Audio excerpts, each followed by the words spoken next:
আসসালামু আলাইকুম রহমতুল্লাহ। Dear students, আমি আপনাদের আজকে লিখিত ব্যাজে যে অংশটা ইম্পর্টেন্ট সেটা হচ্ছে সাক্ষ্য আইন। সাক্ষ্য আইন 1872 সালের 1 নং আইন। এই আইনটা আমি আপনাদের পড়াবো। ওকে, তাহলে এই টপিকের যে জিনিসগুলো ইম্পর্টেন্ট আজকে যে পড়াবো আপনাদের: স্বীকারোক্তি, অ্যাডমিশন, এটার একটা বিস্তর আলোচনা আপনাদের পড়াবো 17 থেকে 23 এবং 31 ধারা, এবং দোষ স্বীকারোক্তি, কনফেশন। It means confession. এই দেখেন, কনফেশনটা লিখে দিচ্ছি, কনফেশন। দোষ স্বীকারোক্তি আপনাকে ইংলিশটাও শিখতে হবে। কনফেশন, সাক্ষ্য আইনের ধারা 24 থেকে 30, এই অংশটা পড়াবো। এবং সবচেয়ে গুরুত্বপূর্ণ যে পার্থক্যটা, যে অ্যাডমিশন এবং কনফেশনের মধ্যে পার্থক্যটা কি, এই হচ্ছে আমাদের আজকের আলোচ্য টপিক। এখানে আমরা বিস্তর ভাবে আজকে আপনাদের পড়াবো ইনশাআল্লাহ। ঠিক আছে, তো চলেন আমরা আজকে শুরু করি। আজকে আমাদের পুরো 2 ঘন্টা জুড়ে অ্যাডমিশন এবং কনফেশন থাকবে, এবং এখান থেকে যদি কোনো কোয়েশ্চেন আসে ইনশাআল্লাহ আপনি পারবেন। তো সবার আগে চলে যাই আমরা অ্যাডমিশন।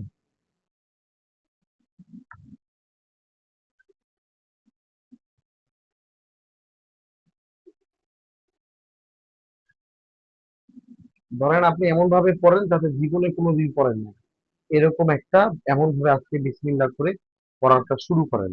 তো শুরু করলাম আমরা, লেখেন। স্বীকারোক্তি জিনিসটা কি?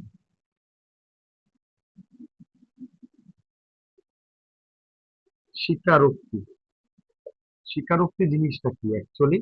স্বীকারোক্তির ইংলিশ নাম হচ্ছে অ্যাডমিশন।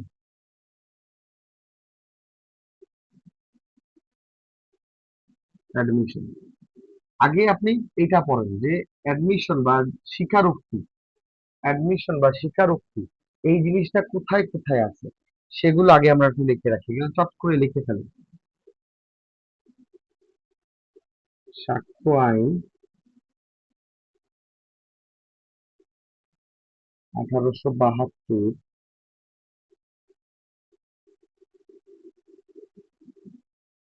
ধারা 17 থেকে 23 এবং 31, এইখানে আছে অ্যাডমিশন। এটা মাথায় রাখবেন, এইখানে অ্যাডমিশন জিনিসটা আছে। এর সাথে আর কোথায় আছে? দেওয়ানি কার্যাবিধি।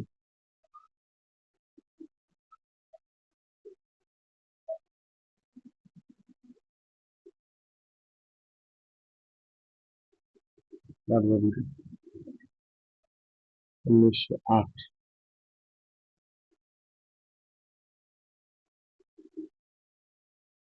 আদেশ 12, এই দুটো জায়গায় গোটা স্বীকারোক্তি সম্বন্ধে আছে।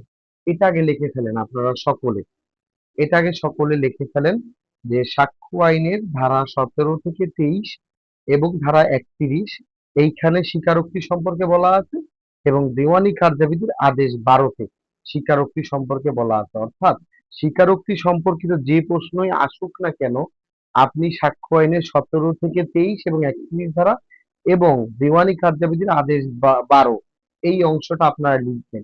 আশা করি এটা বুঝতে পেরেছেন। বুঝতে পারলে আমাকে একটু ওকে বলেন। জি জি স্যার, বুঝতে পেরেছি। এটা হচ্ছে আপনার খেলার জায়গা, আপনি এই এই অংশগুলো পরীক্ষায় লিখবেন। এটা আগে বুঝতে পারছেন কিনা আগে একটু ইয়েস বলেন, তাহলে আমি মুছে ফেলবো এটা। আচ্ছা, বুঝতে পেরেছি, আশা করি সকলে লিখে ফেলেছেন। আসেন আমরা এখন মুছে ফেলবো।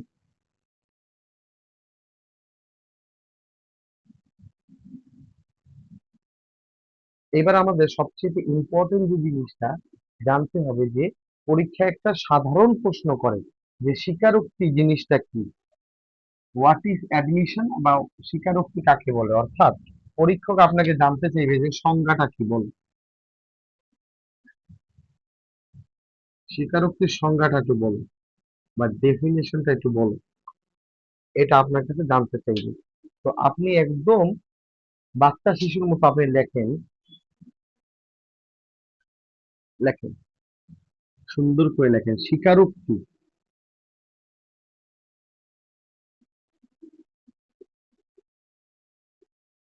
স্বীকারোক্তি হলো, এই যে বুলেট পয়েন্ট দেন, পরীক্ষায় এইভাবেই লিখবেন, যা পড়াবো আপনি এইভাবেই লিখবেন। স্বীকারোক্তি হলো একটি বিবৃতি বা বক্তব্য, এই শব্দটা সবাই লিখে ফেলবেন যে স্বীকারোক্তি হলো একটি বিবৃতি বা বক্তব্য। ইংলিশে যাকে বলে স্টেটমেন্ট।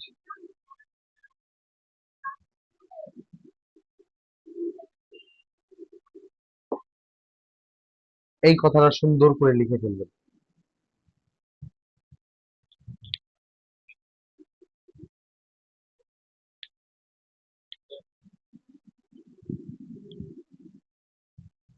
এই কথাটা সকলে লিখেছেন কিনা বলেন, যে স্বীকারোক্তি হলো একটা বিবৃতি বা বক্তব্য, এটা একটা স্টেটমেন্ট। দ্বিতীয় লেখেন, যা কোনো ঘটনাকে যা কোনো ঘটনাকে ইঙ্গিত করে।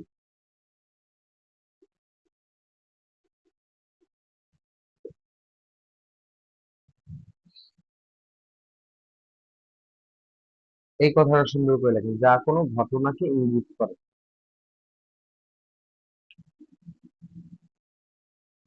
তারপরে লেখেন তারপরে লেখেন, যা দেওয়ানি মোকদ্দমায় প্রযোজ্য। যা দেওয়ানি মোকদ্দমায় প্রযোজ্য। এইভাবে লেখেন, যা দেওয়ানি মোকদ্দমায় প্রযোজ্য। এগুলো কিন্তু আপনি সংজ্ঞা লিখছেন। আপনি কি করছেন? সংজ্ঞা লিখছেন। সুন্দর করে এটা লিখে ফেলেন, যা দেওয়ানি মোকদ্দমায় প্রযোজ্য। এখানে আমার তো পৃষ্ঠা নাই, ধরেন এটা আরেকটা পৃষ্ঠায় আমি চলে গেছি, এই অংশটা আপনি আরেকটা পৃষ্ঠা মনে করেন, অপর পৃষ্ঠা মনে করেন।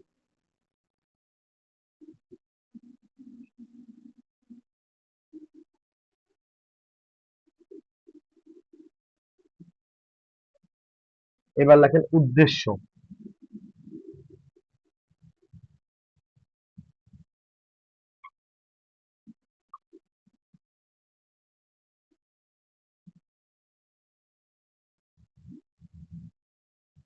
উদ্দেশ্য হচ্ছে কোনো ঘটনা শিকারের বিষয়কে ইঙ্গিত করে। লেখেন স্বীকারোক্তি বা অ্যাডমিশন। স্বীকারোক্তি বা অ্যাডমিশন কোনো ঘটনাকে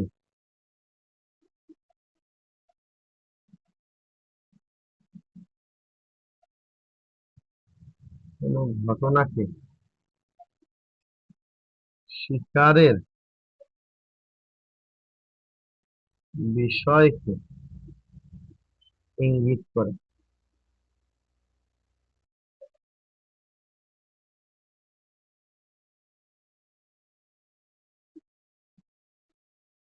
দেখেন একই বিষয় আপনি একটু মডিফাই করে হালকা একটু চেঞ্জ করে লিখেছেন। হ্যাঁ, আমি কিন্তু এখনো ধারাটা ব্যবহারই করিনি। স্যার ধারা ব্যবহার করবেন না? করব। তাহলে আপনার আগেই যদি ধারা দিয়ে দেন, স্যার ইন্টারেস্ট হারিয়ে ফেলবে, তখন আপনার পড়াটা সে পড়বে না। আচ্ছা, এবার লিখে ফেলেন।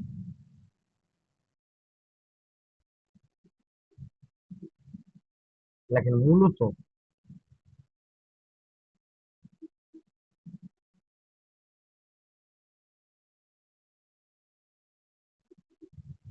স্বীকারোক্তি একটি বক্তব্য যা মৌখিক, লিখিত বা ডিজিটাল রেকর্ড হতে পারে।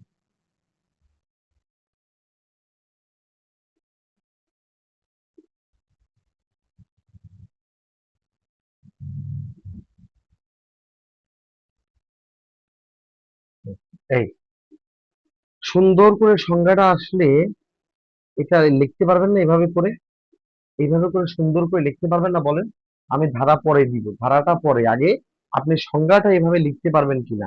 পরীক্ষায় যখন প্রশ্নটা করবে যে স্বীকারোক্তির সংজ্ঞা দাও, হোয়াট ইজ অ্যাডমিশন, বা স্বীকারোক্তির সংজ্ঞা প্রদান করুন, তখন এভাবে লিখতে পারবেন না যে স্বীকারোক্তি একটি বক্তব্য বা বিবৃতি বা স্টেটমেন্ট যা কোনো ঘটনাকে ইঙ্গিত করে, যা দেওয়ানি মোকদ্দমায় প্রযোজ্য। আবার উদ্দেশ্য লিখবেন যে স্বীকারোক্তি কোনো ঘটনাকে শিকারের বিষয়ে ইঙ্গিত করে। মূলত স্বীকারোক্তি একটি বক্তব্য যা মৌখিক, লিখিত এবং ডিজিটাল রেকর্ড হতে পারে। এই অংশটা এই অংশটা সুন্দর করে পরীক্ষায় লিখতে পারবেন কিনা বলেন, এবং আপনারা লিখেছেন কিনা বলেন, আমি মুছে দিব। এটা মনে করবেন এক পৃষ্ঠা, এটা মনে করবেন আরেকটা পৃষ্ঠা, কারণ এখানে জায়গা নাই আমার। আশা করি বুঝতে পেরেছে।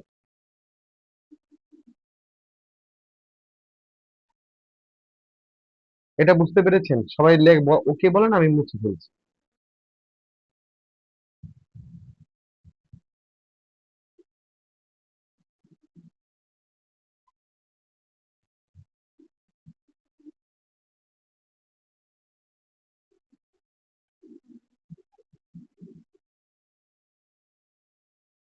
সবাই লিখেছেন কিনা আমাকে একটু বলেন, ওকে বলেন, একটু ওকে বলেন, আমি মুছে ফেলছি।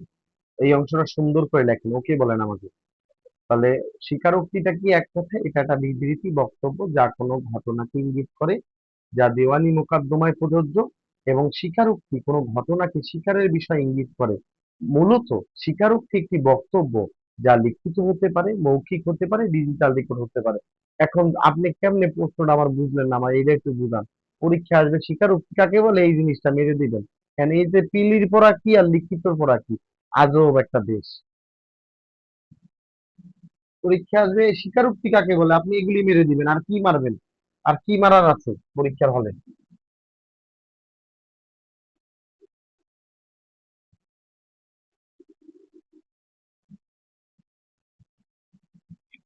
এবার আসেন, আপনি সংজ্ঞা দিয়েছেন।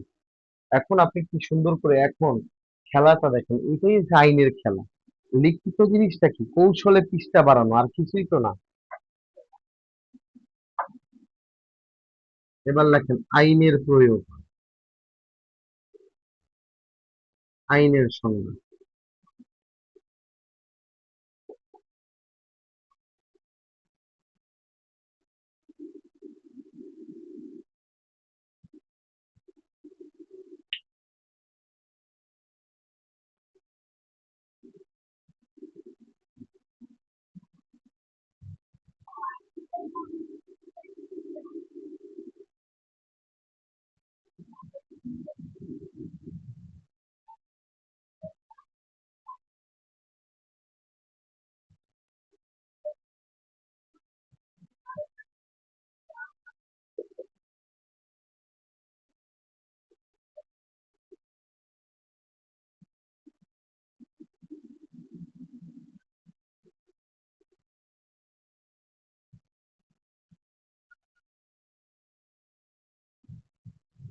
সবাই লেখেন।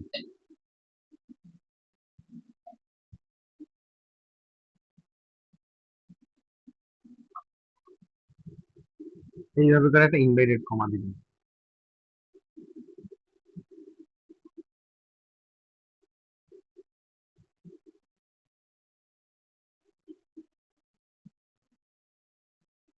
স্বীকারোক্তি একটি বক্তব্য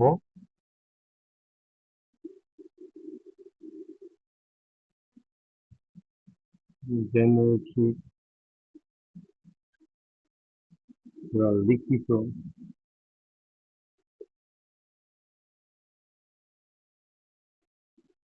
বা ডিজিটাল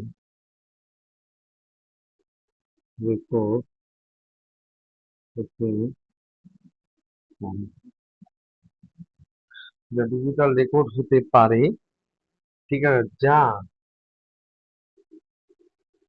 কোনো ঘটনাকে, যা কোনো ঘটনাকে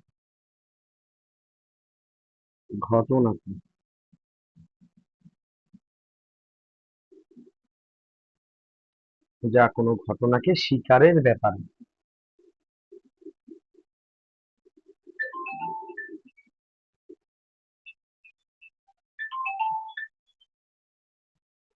শিকারের ব্যাপারে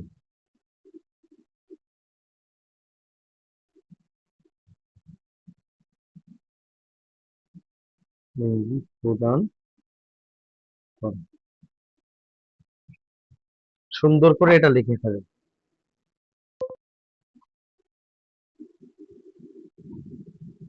হ্যালো, আসসালামু আলাইকুম। জি, ওয়ালাইকুম আসসালাম। বুঝ-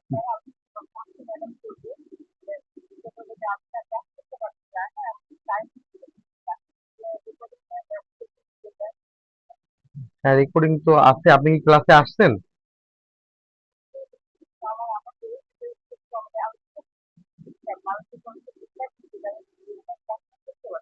আচ্ছা, আমি আমি আমি সব দিয়ে দিব।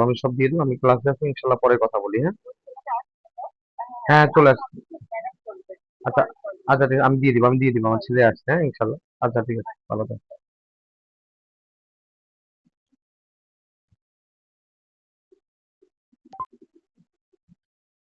না, না, না, না, না, স্বীকারোক্তি আর দোষ স্বীকারোক্তি এক জিনিস না। স্বীকারোক্তি আর দোষ স্বীকারোক্তি আসমান কা এবং জমিন কা ফারাক আছে। আমি এটা পরে বুঝাবো। আপনি আগে এতটুকু বুঝছেন কিনা সেটা বলেন। প্রথমে দিলেন সংজ্ঞা, এরপর দিলেন আইনের সংজ্ঞা। ঠিক আছে, এটা আসমান কার জমিন কা ফারাক আছে। ঠিক আছে, ওটা আমি পরে বুঝাবো। আগে আপনি ধাপে ধাপে আসেন। আইনের সংজ্ঞা, ঠিক আছে, লেখেন। সাক্ষ্য আইন 1872।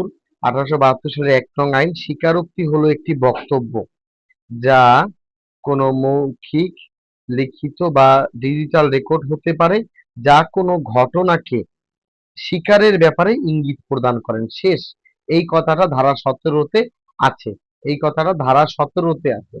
ধারা 17, সাক্ষ্য আইনের ধারা 17-তে আছে। আশা করি আপনাদের আর কোনো, এটা নিয়ে আর কোনো প্রবলেম নাই। আশা করি বুঝতে পেরেছেন। এবার আমি এটা মুছে ফেলছি।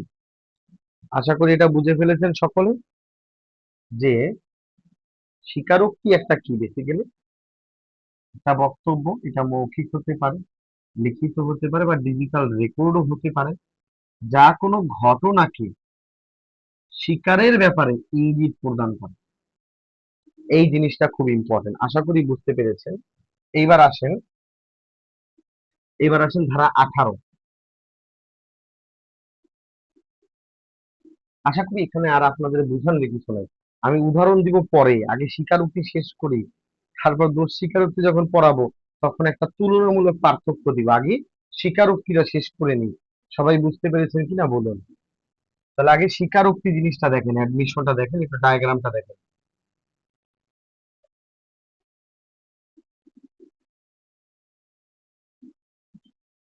অ্যাডমিশন মানে স্বীকারোক্তি।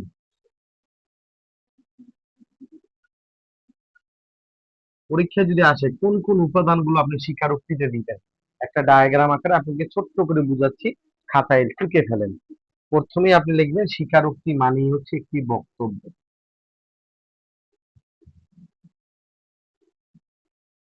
বা বিবৃতি।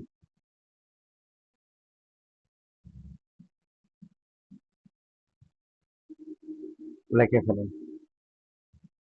এটা কি, এটা তিন ওয়েতে হইতে পারে, এই বক্তব্যটা তিনটা উপায়ে হইতে পারে। এটা হতে পারে মৌখিক, এটা হতে পারে লিখিত, এটা হতে পারে ডিজিটাল রেকর্ড। সুন্দর করে আপনাকে, আপনি যাতে সুন্দরভাবে লিখতে পারেন সেই ব্যবস্থাটা আমি করে দেবো। এটা মৌখিক হতে পারে, লিখিত হতে পারে, ডিজিটাল রেকর্ডও হতে পারে। ওকে, এই গেল জিনিসটা। এভাবে করে পরীক্ষায় সাজাবেন। স্বীকারোক্তিটা কি করে, একটি ঘটনাকে ইঙ্গিত করে। ঘটনাকে ইঙ্গিত করে।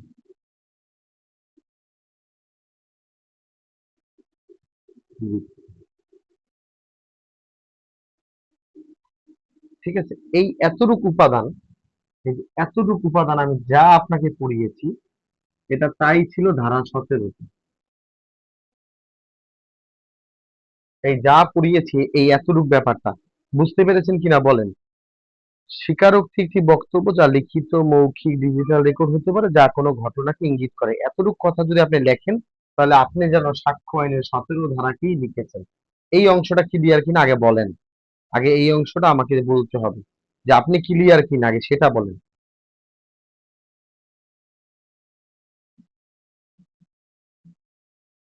হুম, হ্যাঁ, হ্যাঁ, ওটা পরে আহার স্যার আমি পরে বুঝাবো। হ্যাঁ, হ্যাঁ, অ্যাডমিশন মানে স্বীকৃতি, ভেরি গুড। আপনি বুঝছেন কিনা ধারা 17 আগে মাথায় একদম ঢুকছে কিনা পরীক্ষায়। ঠিক আছে, এইবার আসেন। এইবার যে জিনিসটা আছেন, ওই যে কালকের যে স্টোপেলের যে খেলাটা খেলেছিলাম, সেই কথাটা এখন লেখেন ধারা 31। এই যে ধারা 31, এই কথাটা এখানে লিখে ফেলেন। এই চিত্রটা সারা জীবন যাতে মাথায় থাকে। লেখেন, স্বীকারোক্তি স্বীকারোক্তি স্টোপেল হিসেবে কাজ করে। স্টোপেল বা বাধা বাংলায়, বা প্রতিবন্ধকতা,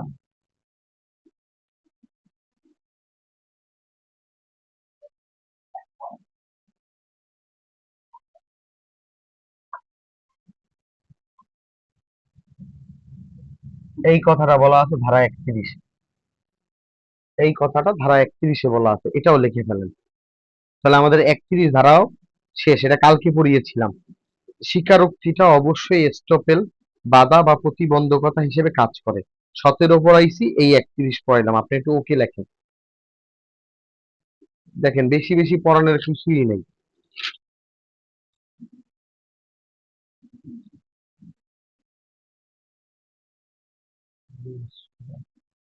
আচ্ছা, এখানে পড়ানোর কিছুই নেই, 17 পড়াই দিলাম, 31ও পড়াই দিলাম। তারপর খেয়াল করেন যে জিনিসটা এখন আপনাকে পড়তে হবে, আমি একদম সহজ ভাবে পড়াইতেছি, একদম সহজভাবে পড়াচ্ছি। এইবার লেখেন ধারা 23, এগুলো আর দ্বিতীয়বার পড়াবো না, এটা এক ডাইসে আপনাকে পড়িয়ে দিচ্ছি। এবার সবাই দেখেন, এখানে লিখে ফেলেন ধারা 23, সব পড়িয়ে দিয়েছি আপনাকে। এই দেখেন ধারা 23, অ্যাডমিশন, স্বীকার করা,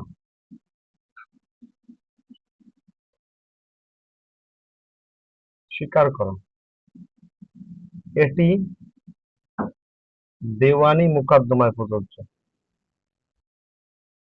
দেওয়ানি লিখে ফেলেন, অ্যাডমিশন বা স্বীকার করা, এটি দেওয়ানি মোকদ্দমায় প্রযোজ্য, লেখেন।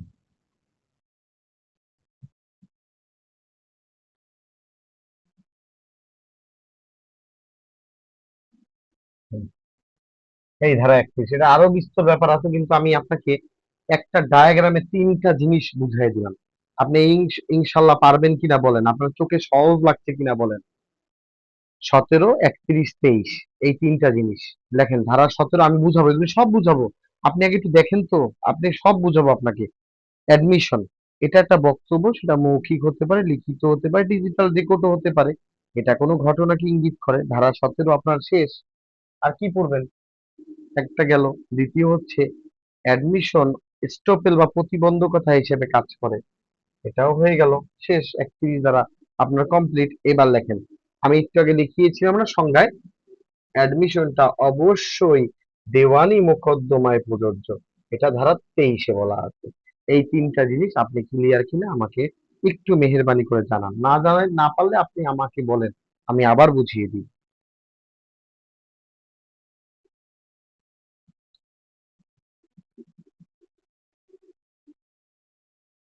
এইভাবে করে একটা জিনিসকে চিত্র আকারে আপনাকে বোঝানোর যোগ্যতা থাকতে হবে, তাহলে পরীক্ষা আপনার এগুলি মাথায় থাকবে, আপনি তখন ভুলবেন না ইনশাআল্লাহ। এগুলি ছোট ছোট জিনিস, এগুলো আমরা না লিখে পরীক্ষা আমরা নাম্বার কম পাই, বুঝতে পেরেছেন? আচ্ছা, এইবার আসেন, একটু ওকে বলেন, ওকে বলেন, আমি এটা মুছে ফেলি। আর ক্লাসটা ভালো লাগছে কিনা সেটাও একটু বলেন।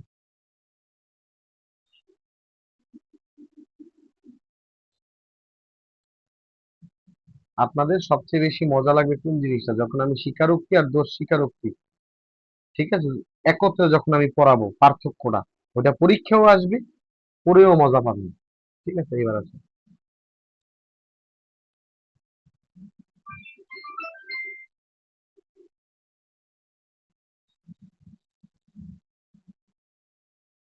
আমাকে একটু গুছাইতে দেন, আমাকে আমার মতো একটু খেলতে দেন।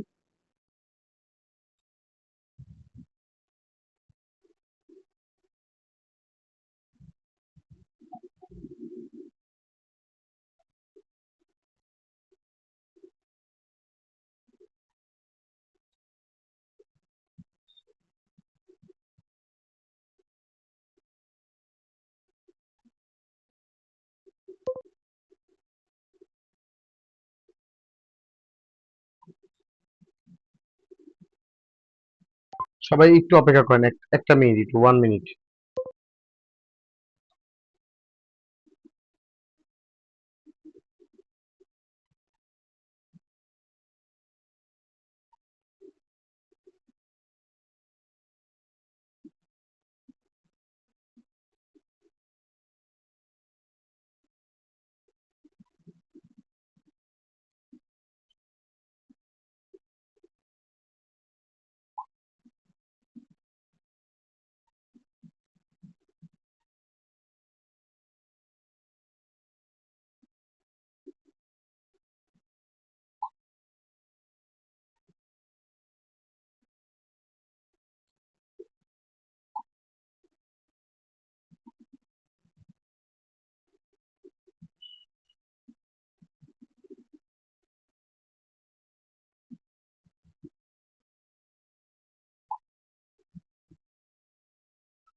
হ্যাঁ, সকলকে অসংখ্য ধন্যবাদ যারা এতক্ষণ ধরে ধৈর্য সহকারে ছিলেন। এবার আসেন, অ্যাডমিশনের উপাদানগুলো কি কি?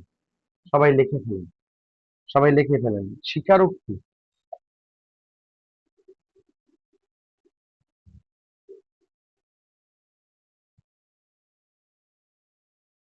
স্বীকারোক্তি বা অ্যাডমিশন পরীক্ষা কিন্তু আপনারা এভাবেই লিখবেন। উপাদান,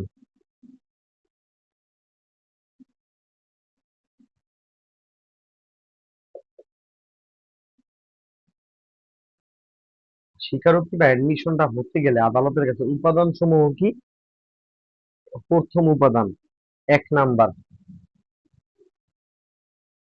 বক্তব্যটি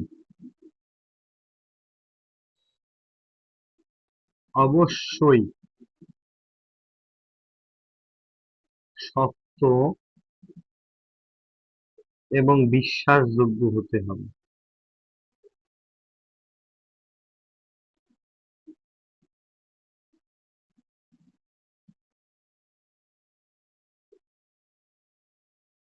প্রথম শর্ত, পারবেন ইনশাআল্লাহ? এটা অবশ্যই সত্য হইতে হবে এবং বিশ্বাসযোগ্য হইতে হবে। 2, মৌখিক হলে, মৌখিক বক্তব্য হলে অবশ্যই, লেখেন না, অবশ্যই প্রত্যক্ষ হইতে হবে, প্রত্যক্ষ বা ডাইরেক্ট হইতে হবে,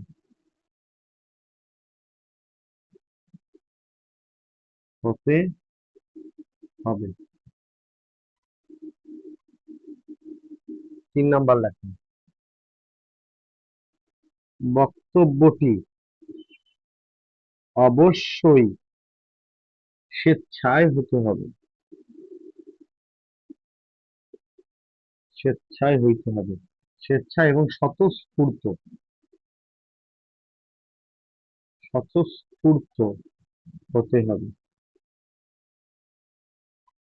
হতে হবে। 4 নাম্বার লেখেন,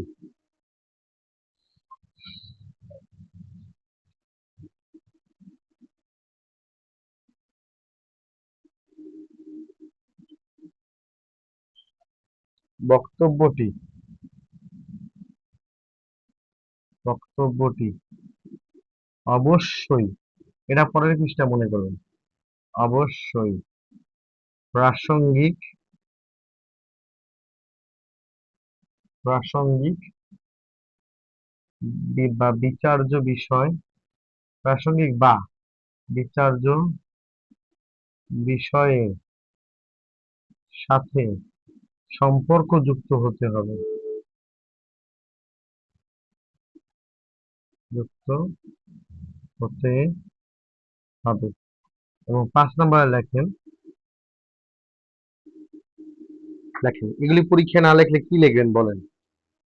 বক্তব্যটি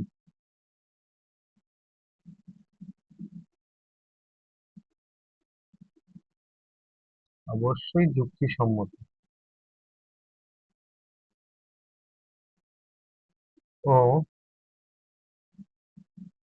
আইনগত ভাবে গ্রহণযোগ্য হতে হবে।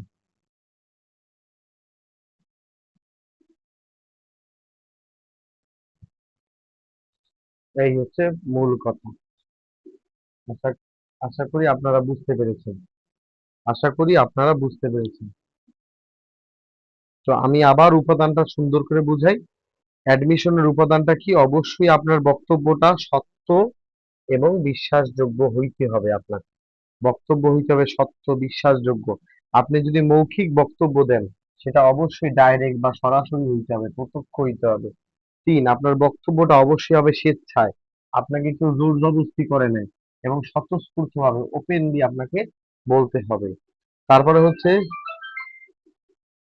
আপনার বক্তব্যটি অবশ্যই প্রাসঙ্গিক বা বিচার্য বিষয়ের সাথে সম্পর্কযুক্ত হইতে হবে। আপনার বক্তব্যটি অবশ্যই যুক্তিসম্মত হইতে হবে এবং আইনগতভাবে গ্রহণযোগ্য হইতে হবে। এই ৫টা জিনিস আপনারা পারবেন না ইনশাআল্লাহ? একটু বলেন তো। এবার সবাই একটু লিখে ফেলেন এটা সুন্দর করে।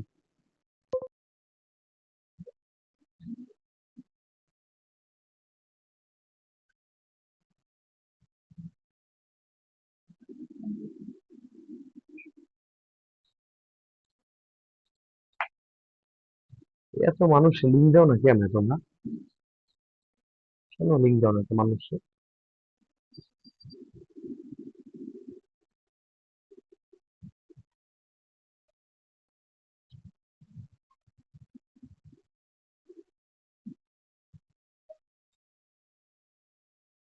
এই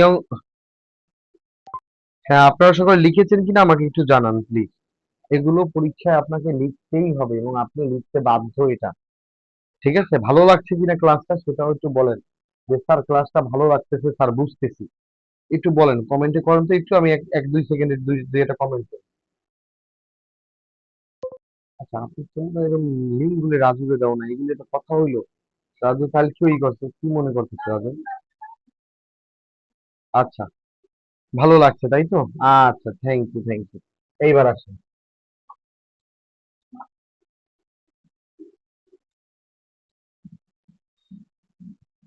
এইবার লিখে ফেলেন। এইবার আমরা আর আপনাকে বিরক্ত করব না, এগুলি পরীক্ষা আপনাকে লিখতেই হবে, না হলে নাম্বার পাওয়ার কোনো সুযোগ নাই। ঠিক আছে? এগুলি না লিখলে পরীক্ষায় কি খাতা দেখবে স্যার? স্যার তো আপনাকে উপর খুশি হবে না। এগুলো আমরা দিয়ে, এগুলি পরীক্ষিত আমল, এগুলো আমরা দিয়ে পাস করছি।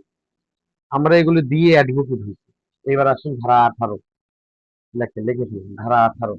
17 শেষ, 31 শেষ, 23 শেষ। আমরা এখন ধারা 18।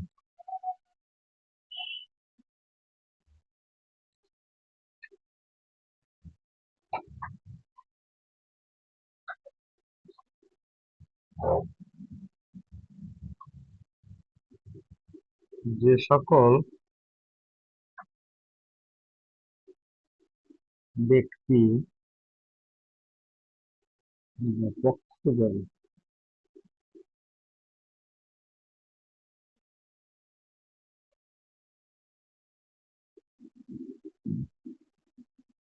স্বীকারোক্তি প্রদান করতে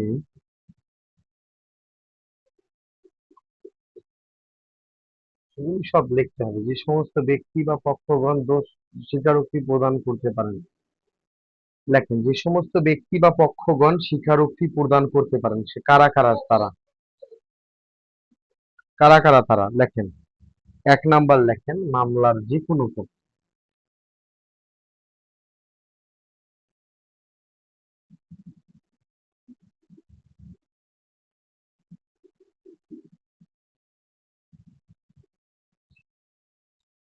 মামলার যে কোনো পক্ষ।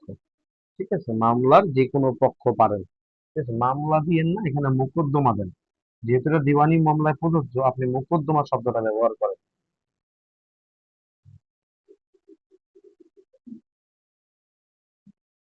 মোকদ্দমার যে কোনো পক্ষ পারেন। ওকে, এটা ক্লিয়ার কিনা বলেন। তারপর দ্বিতীয় লেখেন, কারা কারা দিতে পারেন, সুন্দর করে লিখবেন, অল্প অল্প করে। ঠিক আছে? পক্ষগণের প্রতিনিধি।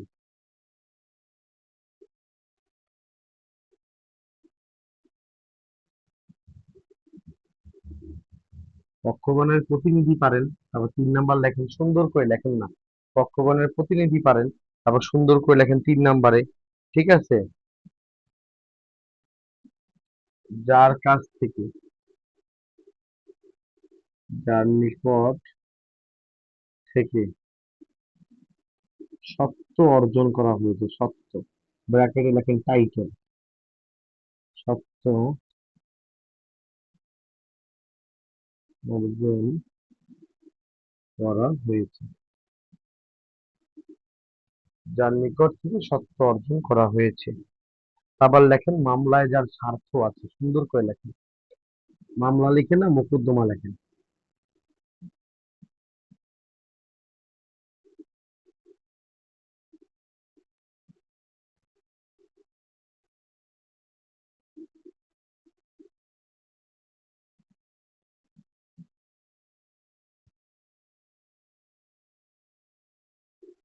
মোকদ্দমায় যার স্বার্থ আছে বা ইন্টারেস্ট আছে, ঠিক আছে। তারপরে লেখেন, এবার লেখেন এইটা হচ্ছে মূলত 18, এই চারটা ব্যাপারই বলা আছে, কিন্তু লিখিতর ক্ষেত্রে আপনাকে আরো দুইটা অতিরিক্ত লিখতে হবে। 18 দ্বারা এই চারটা কথাই বলা আছে। আমার কথাটা কি বুঝতে পেরেছেন সকলে? একটু প্লিজ বলেন না, আপনি বুঝতে পারছেন কিনা? 18 দ্বারা এই চার শ্রেণীর ব্যক্তির সাক্ষ্য দিতে পারবেন বলা আছে, এই অংশটা ক্লিয়ার কিনা বলেন, একটু কমেন্টে লেখেন। 18 দ্বারায় বলা আছে এই চার শ্রেণীর ব্যক্তি কি করতে পারে, স্বীকারোক্তি প্রদান করতে পারে। মোকদ্দমার যে কোনো পক্ষগণের প্রতিনিধি, যার নিকট থেকে সত্য অর্জন করা হয়েছে, মোকদ্দমায় যার স্বার্থ আছে, এই চার শ্রেণীর ব্যক্তি। আমাকে কি সবাই শুনতে পাচ্ছেন? একটু বলেন না, শুনতে পাচ্ছেন কিনা বলেন, শুনতে পাচ্ছেন আমাকে?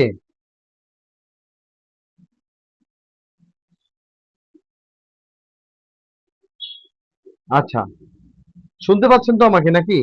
আচ্ছা, তাহলে এই চার শ্রেণীর ব্যক্তি পারে, এই চার শ্রেণীর ব্যক্তি পারে, ওকে। এটা হচ্ছে আপনার 18 দ্বারাই আছে, কিন্তু লিখিততে এই চার শ্রেণী লিখলে হবে না। পিলিতে আপনি লিখছেন চার শ্রেণীর ব্যক্তি পারে, লিখিততে আরো দুই শ্রেণী বেশি দেওয়া লাগবে। এটা অতিরিক্ত দিবেন, এই যে 5 নাম্বার লেখা, এই দুটো অতিরিক্ত লিখতে হবে আপনাকে। সেটা কি লেখা?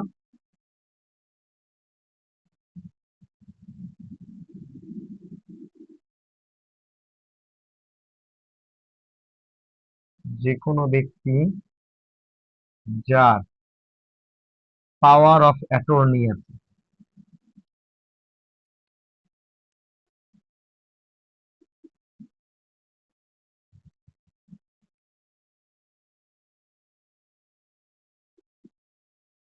যে কোনো ব্যক্তি যার পাওয়ার অফ অ্যাটর্নি আছে, আশা করি বুঝতে পেরেছেন। এটা আপনি অতিরিক্ত লিখবেন।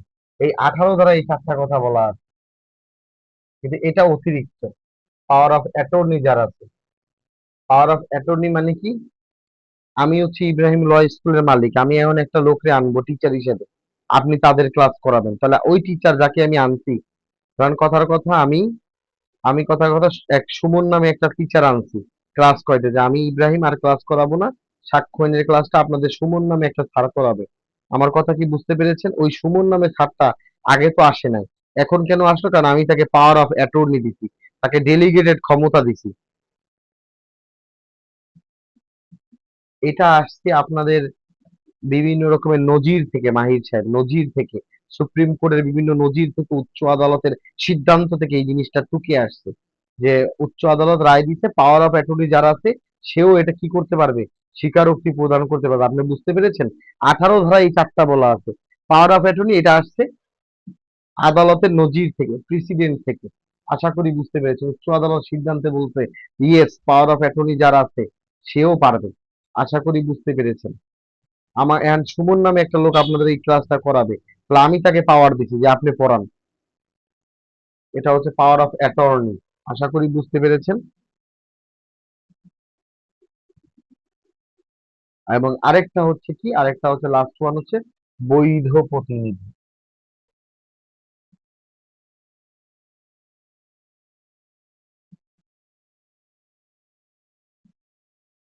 সুন্দর করে এভাবে গুছাইয়া গুছাইয়া 6টা পয়েন্ট আপনারা এভাবে করে লিখে ফেলবেন। ঠিক আছে, আশা করি বুঝতে পেরেছেন। 18 ধারায় 4টি এবং এই 2টা, এই হচ্ছে 6 শ্রেণীর ব্যক্তি আপনার টোটাল বক্তব্যটা প্রদান করতে পারে। আশা করি আপনি খুব সুন্দর করে ব্যাপারটা বুঝে গেছেন। এই দেখেন পরীক্ষা আসবে যে অ্যাডমিশন কারা দিতে পারে। অ্যাডমিশন কে প্রদান করতে পারে? অ্যাডমিশনের সংজ্ঞা কি? অ্যাডমিশন কে প্রদান করতে পারে? অ্যাডমিশনের সংজ্ঞা এতক্ষণ পড়েছেন, আর এই প্রশ্নটা আসবে অ্যাডমিশনটা কে প্রদান করতে পারে। এই যে অ্যাডমিশন কে প্রদান করে, তখন এইটার উত্তর হবে এটা। আশা করি বুঝতে পেরেছেন। Question answer, question answer. আশা করি বুঝতে পেরেছেন। এবার সবাই মুছে ফেলেন। আমি এবার 19 আর 21 একত্রে পড়তে হবে। 19 আর 21 একত্রে পড়তে হবে। 19 আর 21 আগে এটা লিখে ফেলেন সবাই। সবার ক্লাসটা ভালো লাগছে কিনা, যারা জীবনের প্রথম স্বীকারোক্তি শিখতেছেন তাদের কাছে সহজ লাগছে কিনা আমাকে একটু বলেন।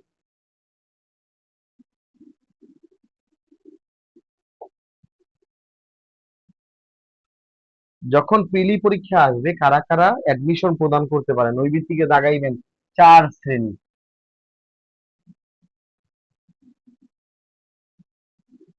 আর রিটেনে দাগাইতে হবে 6টা। এইভাবে অনেক খেলা আছে। অর্ডার 7 রুল 11, যখন এই যে মোকদ্দমার আর্জি খারিজ হয়, যখন মোকদ্দমা যখন খারিজ হবে তখন ওইভাবে করে লিখতে হবে। আশা করি বুঝতে পেরেছেন। এইভাবে করে সুন্দর করে সাজিয়ে লিখবেন। ঠিক আছে? আচ্ছা, এই গেল। আমি এখন মুছে ফেলি। একটু মুছে ফেলবো নাকি আপনাদের 30টা সেকেন্ড সময় দিব? একটু বলেন। ক্লাস তো রেকর্ড থাকবে, মুছে ফেলি, কি বলেন? এইভাবে করে পড়তে হয়। আইন তাড়াহুড়া করার জিনিস না। আইনটা তাড়াহুড়া করার জিনিস না। তাড়াহুড়ায় আইন শিক্ষা হয় না। তাড়াহুড়ায় আইন শেখা যায় না।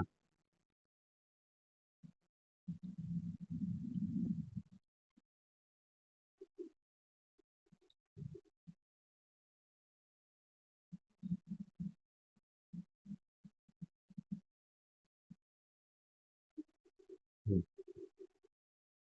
আর আমি আপনাদের জন্য 14 দিনের মধ্যে গোটা লিখিত বুলেট বইটা লিখে ফেলবো। ইনশাল্লাহ আপনারা ওইটা নিয়ে ফেলবেন। ঠিক আছে? বুলেট ফর রিটেন, মানে এটার নাম হচ্ছে লিখিত বুলেট। আগেরটা ছিল বুলেট, হ্যাঁ। এবার ইনশাল্লাহ ওইখানে 150টার উপরে কোয়েশ্চেন আমি অ্যানালাইজ করে আপনাকে দিয়ে দিব ইনশাল্লাহ, হ্যাঁ। আবার ওটা যদি ওটা কেউ নিতে চায়, ওটা আমি রেডি করে আপনাদের জানাবো। সাথে সাথে নিয়ে ফেলবেন অর্ডার করে একদম। সারা বাংলাদেশ আপনাদের জন্য ফ্রি থাকবে ইনশাল্লাহ। আর কোনো ব্যক্তি যদি চায় যে না স্যার, এখানে আপনি আমাকে পিডিএফটা দিয়ে দেন, ঠিক আছে, তাহলে আমি পিডিএফও তাকে দিয়ে দিব। ঠিক আছে? এই হচ্ছে ব্যাপার। আমার ওইটা অবশ্যই নিবেন ইনশাল্লাহ। এটা আপনাদের জন্য অনেক গুরুত্বপূর্ণ।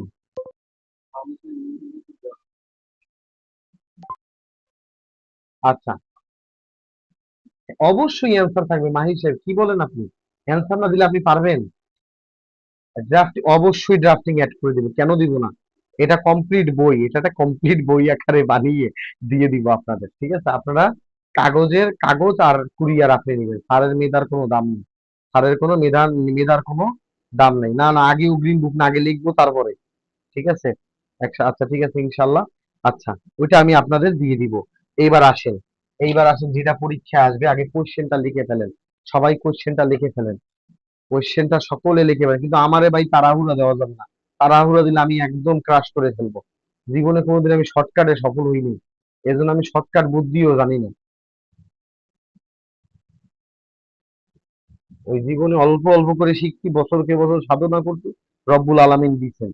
কিন্তু আমরা ওই শর্টকাট চিপা বুদ্ধি লাভ দিয়ে কেমনে পড়ে এ আর শিখি নাই। আমাকে একটু সময় দিবেন, 40 দিনে আপনাকে টোটাল গুছাইয়ে দিব। হ্যাঁ, 14 দিনে শেষ করে দেব। 14 দিন ভালো ইনশাল্লাহ, 14 দিন খুব ভালো। আর ক্লাস ওইভাবে ধারাবাহিক আস্তে আস্তে করে মাথায় ঢুকান, এত লাফালাফি করলে হয় না। ঠিক আছে? এবার লেখেন, এইটা পরীক্ষার জন্য ইম্পর্টেন্ট। সবাই লিখে ফেলেন। ইংলিশ টার্ম সহ এটা দিচ্ছি।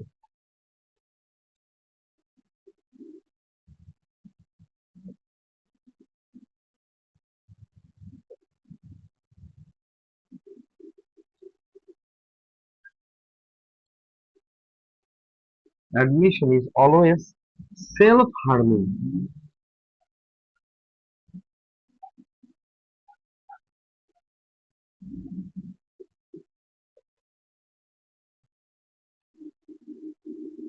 Admission is always self-harming. দেখেন কি চালাক। Explain the fact,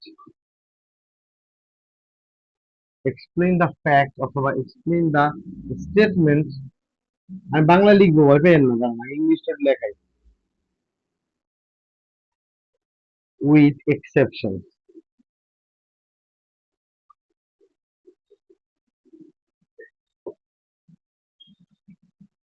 এই আপনাদের প্রশ্ন, এই হচ্ছে আপনাদের প্রশ্ন, এবার বাংলা লেখেন। স্বীকারোক্তি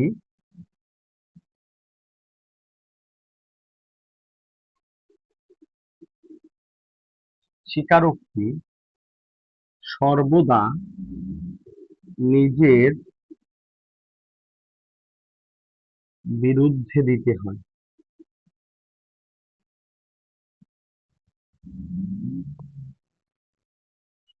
স্বীকারোক্তি সর্বদা নিজের বিরুদ্ধে দিতে হয়, ব্যতিক্রম সহকারে ব্যাখ্যা করে, ব্যতিক্রম সহকারে ঘটনা বা বক্তব্যটি ব্যাখ্যা করে,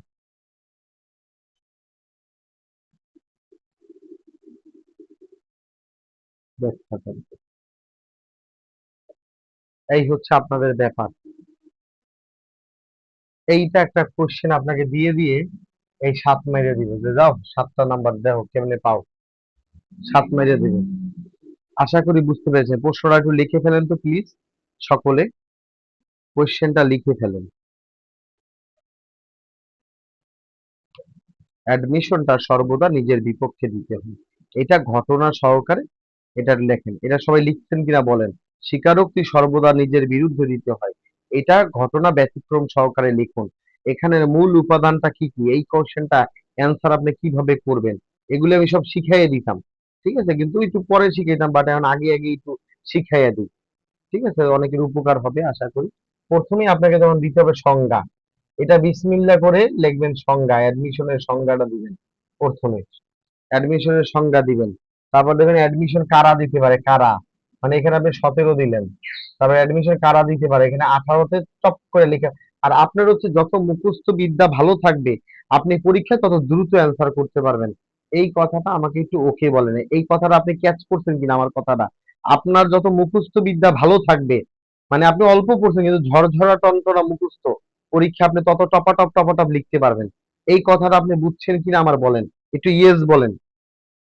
আমার এই কথাটা একটু দয়া করে ইয়েস বলেন। আপনার যত মুখস্থ বিদ্যা ভালো থাকবে, পরীক্ষা আপনি টপাটপ করে লিখতে পারবেন। এগুলো লিখতে সেকেন্ড লাগে না।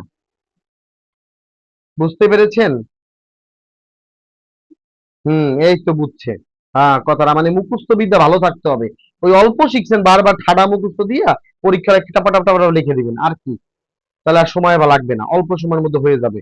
সংজ্ঞা কারা দিতে পারে, এই 18, 18 এরপরে দিবেন অ্যাডমিশনের সংজ্ঞা, এই যে 19 আর 21, খেলাই হবে 19 আর 21-এ, 19 আর 21, 19 আর 21-এর ব্যাখ্যা দিতে হবে। এই যে এই খেলাটা আসবেই 19 আর 21, ধারা 19 আর 21-এর ব্যাখ্যা, এই যে 19 ধারা 19 আর এটার ব্যতিক্রম, এই ধারা 19-এর ব্যতিক্রম হচ্ছে কি 21, 19-এর ব্যতিক্রম হচ্ছে 21। 19 যা বলছে 21 ঠিক তার চোখ পল্টি মারছে, উল্টা মারছে কথাটা। এই 19 আর 21ই হচ্ছে এটার মেইন উপাত্ত, কিন্তু আগেই যদি 19 21 দিয়ে দেন, স্যার আপনার আর লেখাটা দেখবে না, তখন বুঝবে যে ছেলেটা এইটাই বুঝছে। আপনার এই লেখা আর তখন দেখবেন। আপনি আগে শুরুতে অ্যাডমিশনের সংজ্ঞা দিবেন, কোন পক্ষ অ্যাডমিশন দিতে পারে সেটা লিখবেন, 19 21 লিখবেন। এরপরে লিখবেন অ্যাডমিশন দেওয়ানি মামলায় চলে, ধারা 23 দিবেন। অ্যাডমিশনটা স্টপেল হিসেবে কাজ করে, ধারা 21 দিবেন। এগুলি এক লাইন কিন্তু লিখলে অনেক দাম। এরপর আপনি লিখবেন 20 ধারা, 20 ধারা লিখবেন, তথ্য সংরক্ষণের ক্ষেত্রে অ্যাডমিশন দেওয়া যায়, 20 ধারাটা লিখে ফেলবেন। তারপর আপনি তখন লিখবেন ছোট ছোট লেখা, আমি পরে সব শিখাবো, এখনই আমি এটা লেখানোর মাধ্যমে অ্যাডমিশন শেষ। এরপর আপনি এখানে দিয়ে দিবেন এখানে 22 ধারাটা দিয়ে দিবেন, ঝামেলা শেষ। মানে আপনি 17 থেকে শুরু করবেন, 23 পর্যন্ত এখানে সব লিখে ফেলবেন, কিন্তু এক লাইন এক লাইন এক লাইন এক লাইন করে। আশা করি বুঝতে পেরেছেন ইনশাআল্লাহ। সবাই বুঝতে পারছেন কিনা বলেন। এই প্রশ্ন পড়নের মাধ্যমে আপনাদের অ্যাডমিশন আমি শেষ করে দিব। সবাই বলেন আলহামদুলিল্লাহ। অলরেডি আমি অ্যাডমিশন আর এই যে অ্যাডমিশনের সংজ্ঞা শিখিয়ে দিয়েছি। অলরেডি আমি 18তে কারা কারা দিতে পারবে সেটাও আপনাকে বুঝিয়ে দিয়েছি। এখানে আবার দেওয়ানি মামলায়, সিভিল মামলায় চলে সেটাও বুঝাইছি। এটা হচ্ছে স্টপেল হিসেবে কাজ করে সেটাও বুঝিয়ে দিয়েছি। ঠিক আছে, এইবার আমি জাস্ট 19 21, এই যে 20 20 19, মানে 19 20 21 22, এই চারটা ধারা পড়াইলে আপনাদের টোটাল অ্যাডমিশন শেষ। আমি প্রশ্নও শেষ, অ্যাডমিশন যখন এই প্রশ্নটা আসবে সব মেরে দিতে হবে, অল্প অল্প অল্প অল্প করে। আশা করি বুঝতে পেরেছি। তাহলে আমি এটা মুছে ফেলছি, কি বলেন? মুছে ফেলি, এটা মুছে ফেলি, সুন্দর করে মুছে ফেলি। আর ক্লাসটা আপনি বুঝছেন কিনা, আপনার মাথায় একটু একটু করে ঢুকছে কিনা, সেটাও একটু জানান আমাকে।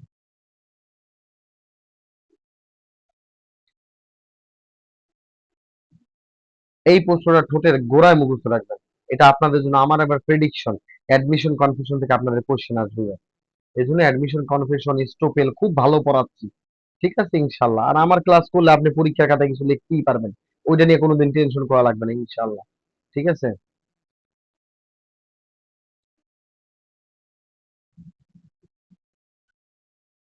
আচ্ছা, সবাই একটু ওকে বলেন, আমি মুছে ফেলি এটা। সবাই একটু ওকে বলেন প্লিজ।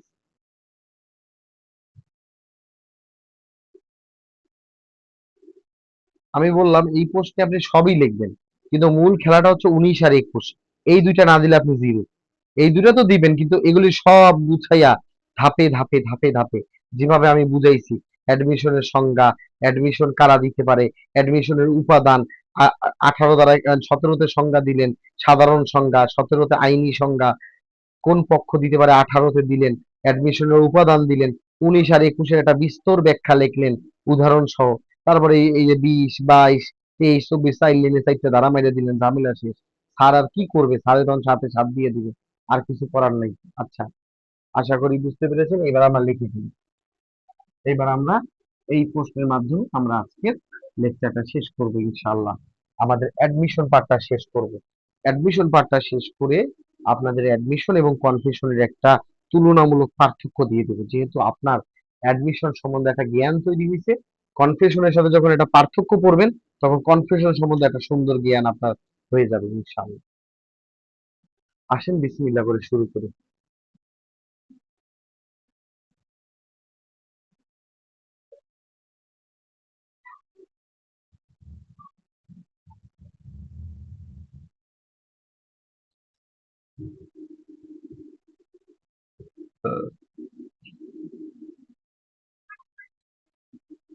ধারা 19-এর জাস্ট তিনটা কথা লিখবেন, জাস্ট তিনটা লেখেন।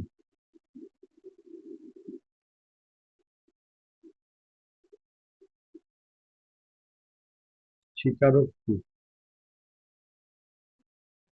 কখনোই, কখনোই, স্বীকারোক্তি লেখেন, কখনোই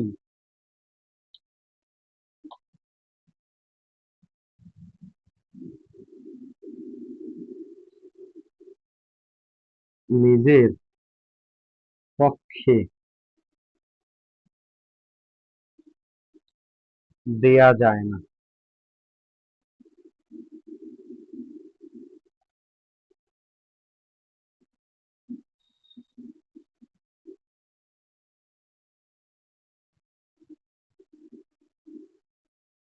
স্বীকারোক্তি কখনো নিজের পক্ষে দেওয়া যায় না। ঠিক আছে, স্বীকারোক্তি কখনো নিজের পক্ষ দেওয়া যায় না। তাই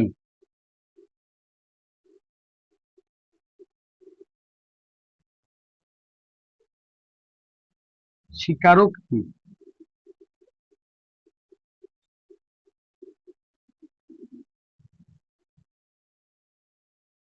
সর্বদা নিজের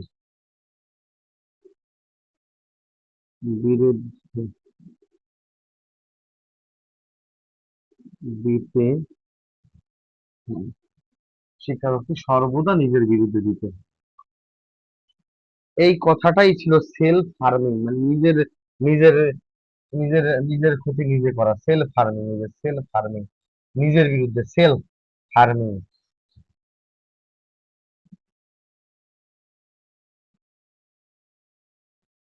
স্বীকারোক্তি সর্বদা নিজের বিরুদ্ধে দিতে হয়।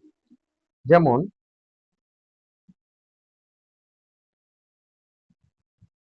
আমি যদি আমি যদি এখন সায়েম সাহেবকে বলি যে সায়েম সাহেব যদি আমি বলি যে আচ্ছা সায়েম সাহেব, আমি আমি আপনার কাছ থেকে, ঠিক আছে, সায়েম সাহেব আমাকে বললো স্যার আপনি আমার কাছে 50,000 টাকা নিছেন। এখন আমি যদি বললা দিই যে হ্যাঁ আমি তোমার কাছ থেকে নিছি, হ্যাঁ আমি তোমার কাছ থেকে এই 50,000 টাকা নিয়েছি, এই যে কথাটা বললাম, এটা আমার নিজের বিরুদ্ধে গেল না বলেন? কেন? আমি যখন বললাম যে 50,000 টাকা ওর কাছে নিছি, এখন ওরে 50,000 টাকা ফেরত দেওয়া লাগবে না? এখন আমি যদি নিজের, আমি যদি এখন, এখন আমি যে স্বীকার করলাম, স্বীকার করে কি নিজের ক্ষতি করলাম না? সাহেব সাহেব হাসি ঠাট্টা আমারে বললো স্যার আপনি তো আমার কাছে 50,000 টাকা নিছেন, আর আমি বললাম হ্যাঁ তোমার কাছে 50,000 টাকা নিছি। এখন এটা বললে আমি নিজের ক্ষতিটা করলাম না? এখন আমার 50,000 টাকা করে দেওয়া লাগবে না?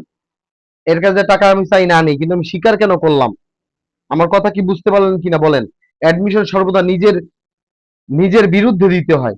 তো আদালত যখন বলবে যে তুমি কি সাইমের কাছে 50,000 টাকা নিছো, তাহলে আমি যখন বলবো যে হ্যাঁ নিছি, এই দেখেন আমার নিজের বিরুদ্ধে চলে গেল। সেলফ হার্মিং, মানে আমার তো টাকা হারে ফেরত দেওয়াই লাগবে, টাকা আমি না নিলেও। তাহলে অ্যাডমিশন সর্বদা নিজের বিরুদ্ধে দিতে হয়। এই কথাটা বুঝছেন কিনা বলেন? এই কথাটা বুঝছেন কিনা আমাকে একটু বলেন। এই উদাহরণটা বুঝছেন কিনা একটু বলেন। অ্যাডমিশন কখনো নিজের পক্ষে দিলে হয় না, নিজের বিরুদ্ধে দিতে হয়। এই যে আমি স্বীকার করলাম 50,000 টাকা না নিলেও দেওয়া লাগবে এখন, কারণ আমি স্বীকার কেন করলাম? ঠিক আছে, স্বীকার কেন করলাম? এই যে ধরেন কথার কথা, কথার কথা দেখেন, আমি বললাম যে আমি নামাজ পড়ি, আমি নামাজ পড়ি। তুমি বলবে, হ্যাঁ ভাই নিজের ভালো তো নিজের কথা তো নিজে কইবেনি। হ্যাঁ আমি নামাজ পড়ি না, হ্যাঁ আপনাকে নামাজই হইছেন। নিজের পক্ষে যে বললাম, এটা গ্রহণযোগ্য না। যখনই বলছি যে আমি তো জীবনে কোনো মসজিদেই যাইনি, নামাজ পড়ি নেই জীবনে, এই যে নিজের বিরুদ্ধে গেল না, তুমি নামাজ পড়ো নাই, এই যে সব সময় নিজের বিরুদ্ধে অ্যাডমিশন গ্রহণযোগ্য। কথা কি বুঝতে পারছেন কিনা বলেন? আমি সারা জীবন বললাম, ঠিক আছে, সারা জীবন বললাম যে আমি,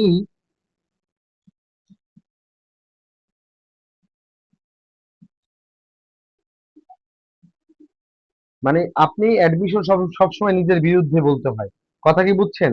আপনি হাজার বার বললেন, আপনি হাজার বার বললেন যে আমি, আমার সাথে ওর বন্ধুর সম্পর্ক, বন্ধুর মতো, ও আমার বন্ধুর মতো। এটা গ্রহণযোগ্য না, কারণ আপনি নিজের পক্ষে তো বলতেই আছেন। তো বন্ধু তো বন্ধুর মতোই হইব, কিন্তু আপনি যেদিন বলবেন যে ও আমার বন্ধুর মতো, কিন্তু আমি মনে মনে ওর প্রতি শত্রুতা পোষণ করতাম, আমি ওর মনে মনে ওর বিরুদ্ধে শত্রুতা পোষণ করতাম, আর একটা ক্ষতি করার চেষ্টা করতাম। এই যে নিজের বিপক্ষে বলছেন, কারণ ওর ক্ষতি করার চেষ্টা করছেন মানে আপনার শাস্তি হবে। আপনি নিজের বিরুদ্ধে একটা কথা বলছেন, সেটা অবশ্যই গ্রহণযোগ্য হবে। তো আমার আমার উদাহরণটা কি আপনি বুঝতে পারলেন? আপনি কি এই তিনটা উদাহরণ দিয়ে বুঝলেন যে নিজের পক্ষে কথা বললে এটা গ্রহণযোগ্য না? অ্যাডমিশন সব সময় নিজের বিরুদ্ধে বলতে হবে। সবসময় কি বলতে হবে বলেন? নিজের বিরুদ্ধে বলতে হবে। কথা কি বুঝতে পারছেন? ক্লিয়ার কথা বুঝতে পারছেন? আপনি বলবেন যে আমি তো দৈনিক 16 ঘন্টা লেখাপড়া করি। ও ভাই নিজের প্রশংসা তো নিজে করবেনই, তা নিজের পক্ষে বললে গ্রহণযোগ্য না। যখনই বলবেন আমি জীবনে মনে হয় 16 দিনে 16 মিনিটও বই পড়িনি, এইটা গ্রহণযোগ্য। কি? তখন মা বাবা বলবে, কি তুই 16 মিনিটও পড়স নাই? তোর পিছে এত টাকা পয়সা খরচা করলাম, তুই 16 মিনিটও বই পড়স নাই? এটা গ্রহণযোগ্য। অর্থাৎ আপনি তাকে যতই সত্য কথা বলেন সে বিশ্বাস করবে না, যখনই নিজের বিরুদ্ধে করবেন তখনই বিশ্বাস করবে। কথা কি বুঝতে পারছেন? আমার কথাটা কি বুঝতে পারছেন?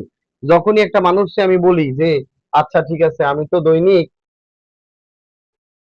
যখনই আমি বলি যে আচ্ছা ঠিক আছে আমি তো ওদের পড়াই, সপ্তাহে 7 দিনই পড়াই, তবে হ্যাঁ নিজের বিরুদ্ধে তো কইবেনি, হ্যাঁ নিজের পক্ষে তো কইবেনি। আর যখনই আমি তারে বলছি যে আমি 7 দিনের কথা কই, একদিনও তারে পড়াই না, ঠিক আছে ভর্তি হয়েছে 1 মিনিট পড়াই সাইডা দিই, এই কথাটা সবাই বিশ্বাস করবে। আমার কথা কি বুঝতে পারছেন কিনা বলেন? অর্থাৎ আপনি সবাইকে বলবেন যে আমি চোর না, ঠিক আছে, আমি চোর না, এই কথাটা কেউ বিশ্বাস করবে না। কিন্তু যেদিন আপনি বলে দিবেন যে আমি চোর, আমি চোর, আমি চোর, আমি চোর, আমি চোর, এই কথাটা সবাই বিশ্বাস করবে। আপনি পৃথিবীতে যতদিন মানুষকে বলবেন ভাই আমার কাছে 5টা টাকাও নাই, 5টা টাকাও নাই, এটা কেউ বিশ্বাস করবে না। কিন্তু আপনি আন্দাজে একটা চাপা মেরে করেন যে কালকে 1 কোটি টাকা ব্যাংক থেকে উঠাইলাম, বুঝছেন, ব্যবসা করি তো অনেক চাপ, চাপা। কিন্তু এটা সবাই যদি নিজের বিরুদ্ধে কইছেন, যে এখন সবাই মনে করছে হ্যাঁ এর কাছে তো টাকা আছে, এইটা গ্রহণযোগ্য, তখন সবাই বিশ্বাস করবে। হ্যাঁ, এই যে নিজের অপরাধ স্বীকার করাও কি স্বীকারোক্তি? নিজের অপরাধটা স্বীকার করলেই দোষ স্বীকারোক্তি হয়ে যাবে তখন। তখন ওইটা আবার অন্য টপিকে চলে যাবে, ওইটা আমি কনফিউশনে গেছে। আপনি যেটা বলছেন ওইটার অ্যাডমিশন নাই, ওইটা দোষ স্বীকারোক্তি হয়ে গেছে। ওইটা পার্থক্য বুঝাবো পরে, কিন্তু আপনি এতটুকু বুঝছেন কিনা বলেন। সমাজের নিয়ম, আত্মীয় স্বজনদের কইছেন আমার ঘরে 500 টাকাও নেই, কেউ বিশ্বাস করে নাই। আপনি চাপা মারছেন যে 1 কোটি টাকা কালকে আমার ছেলে ব্যাংক থেকে তুলছে, আমি এটা ব্যবসায় লাগাইছি। এই কথা চাপা হইলেও সবাই বিশ্বাস করছে, কারণ আপনি নিজের বিরুদ্ধে এই কথাটা বলছেন। আমার কথা কি বুঝছেন কিনা বলেন, এই সামান্য কথাটা বুঝছেন কিনা বলেন। আপনি মানুষকে বলতেছেন যে আমি চোর না, ঠিক আছে, কিন্তু আপনি এটা কেউ বিশ্বাস করেন, হ্যাঁ তুমি তো চুরি করে আর ভালো সাজ ভাই। যখনই বলছেন আমি চোর, তখন এটা সবাই বিশ্বাস করছে। ঠিক আছে, যখন আপনি বলছেন আমি ডেইলি 16 ঘন্টা পড়ি, তার কেউ হ্যাঁ 16 ঘন্টা পরে বার কাউন্সিলে, হ্যাঁ পিলিপি পাস করেন 16 ঘন্টা পরে। কিন্তু যখন আপনি বলছেন যে আমি বার কাউন্সিল ফিল করছি, আমি 16 মিনিটও পড়িনি, এটা সবাই বিশ্বাস করছে, কারণ এটা আপনি নিজের বিরুদ্ধে বলছেন। আমি আমার প্রতিষ্ঠান চালাই, বলছি আমি 7 দিনই ক্লাস করাই, ঠিক আছে, এই কথা কেউ বিশ্বাস করে না। হ্যাঁ 7 দিন ক্লাস করে আইসে পাগল। কিন্তু যখনই আমি বলছি যে 7 দিন না, আমি একদিনও ক্লাস করাই না, এই যে নিজের বিরুদ্ধে বলছি, সবাই বিশ্বাস করছে। এই কথাটা আপনি না বুঝলে আপনার বোঝানো ভেরি টাফ হয়ে যাবে। 19 দ্বারা কি যে এটা কখনো নিজের পক্ষে আমি ভালো এটা গ্রহণযোগ্য, যখন আমি বলবো আমি খারাপ তখন গ্রহণযোগ্য। যখন আমি বলবো যে আমি তো নন স্মোকার, আমি তো কখনো একটা সিগারেট খাই নাই, এটা কেউ বিশ্বাস করবে, হ্যাঁ তুমি দুধে দোয়া। আর আমি যখন বলছি আমার ডেইলি 10টা সিগারেট লাগে, তখন এটা গ্রহণযোগ্য, হ্যাঁ নিজের বিরুদ্ধে কইছে। হ্যাঁ এই তো নিজের মুখে কইছিল 10টা করে সিগারেট খায়। আমি সারা জীবন বললাম যে আমি মদ খাই না, আমি মদ খাই নাই কোনোদিন, এটা কেউ বিশ্বাস, হ্যাঁ নিজে তো ভালো সাজবাই, ঠিক আছে মদ খাও না ভালো তো সাজবা। আর আমি যে বললাম যে বন্ধু নিয়ে সপ্তাহে 2 দিন আমার একটু বারে না গেলে মন ভরে না, বারে গিয়ে একটু মদ খাওয়া লাগে, এই কথাটা সবাই গ্রহণ করবে। হ্যাঁ ও মদ খায়, ওইখানে যায়। আশা করি বুঝছেন কিনা বলেন। এই 19 ধারার এতটি উদাহরণ যদি আপনার মাথায় না ঢোকে, আর কেউ ঢুকাইতে পারবে না। আশা করি বুঝতে পারছেন। ক্লিয়ার কিনা বলেন, একদম ক্লিয়ার কিনা বলেন। স্বীকারোক্তি কখনোই নিজের পক্ষে দেওয়া যায় না, সব সময় নিজের বিরুদ্ধে দিতে হয়। হ্যাঁ স্বীকারোক্তি, জি জি জি জি জি ইয়েস, আপনি এবার আসছেন। দোষ স্বীকারোক্তি ওটা আমি উদাহরণ পড়াইলে মাথায় ঢুকবে, মানে পার্থক্য পড়াইলে, কিন্তু এখন না। এতটুকু বুঝছেন কিনা বলেন, 19 ধারাটা একদম বুঝাইছি আমি। আশা করি আর কোনো ই নেই।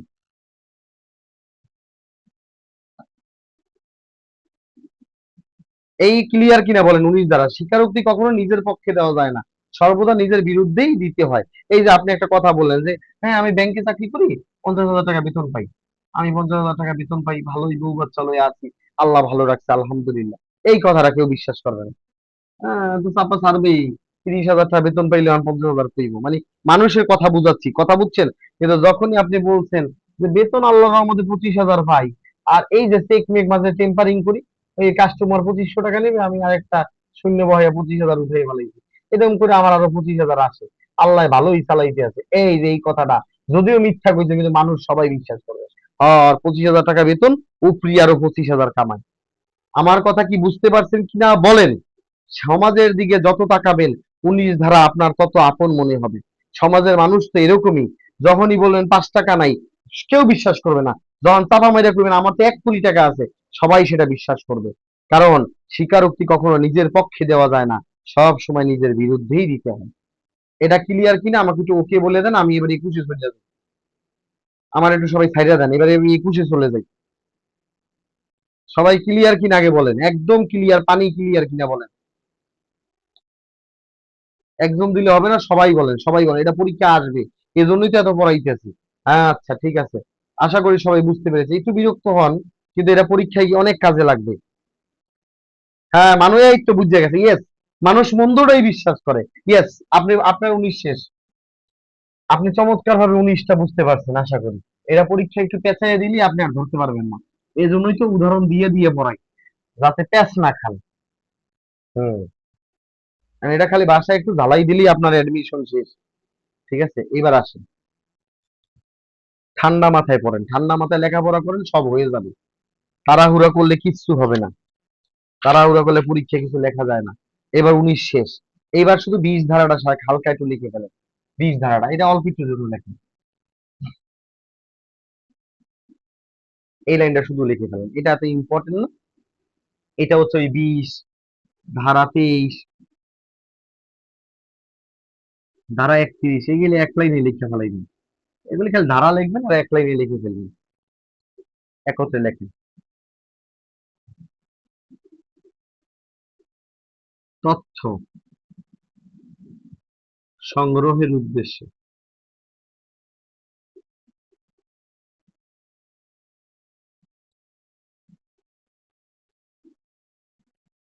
তৃতীয় পক্ষের নিকট থেকে দেয়া স্বীকারোক্তি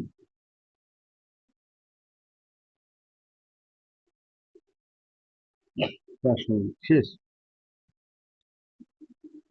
তথ্য সংগ্রহের উদ্দেশ্যে তৃতীয় পক্ষের নিকট থেকে দেয়া স্বীকারোক্তি প্রাসঙ্গিক। এইটা ক্লিয়ার বুঝছেন কিনা বলেন। আর 23 ধারা লিখে ফেলেন। স্বীকারোক্তি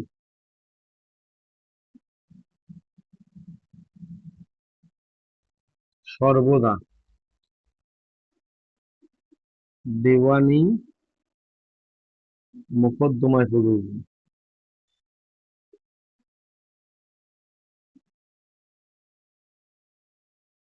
শুধু ব্যতিক্রম একটা শব্দ লিখে নেন, এটা বোঝারই দরকার নেই। শুধু লেখেন, ব্যতিক্রমটা শুধু লিখে রাখেন।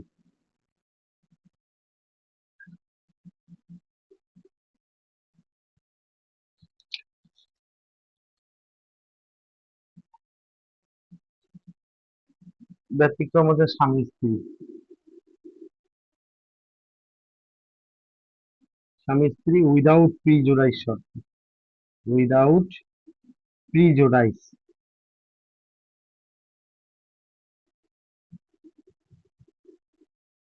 এই এই অংশটা সুন্দর করে লিখে রাখেন। আমি সব বুঝাই দিব, পাগল হইয়েন না। স্বীকারোক্তি লেখেন, একটু দিবেন। সর্বদা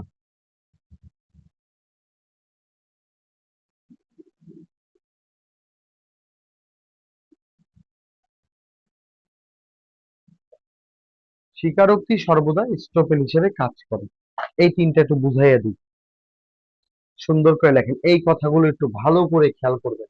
এই কথাগুলিতে দাগটা সুন্দরভাবে লিখবেন। 20 ধারায় লেখা আছে তথ্য সংরক্ষণের জন্য। Refer to information. Refer to information, তথ্য সংরক্ষণের উদ্দেশ্যে। ঠিক আছে, এটা সুন্দর করে লেখেন। তথ্য সংরক্ষণের উদ্দেশ্যে। Referred for information. Referred for information লেখেন। Referred for information.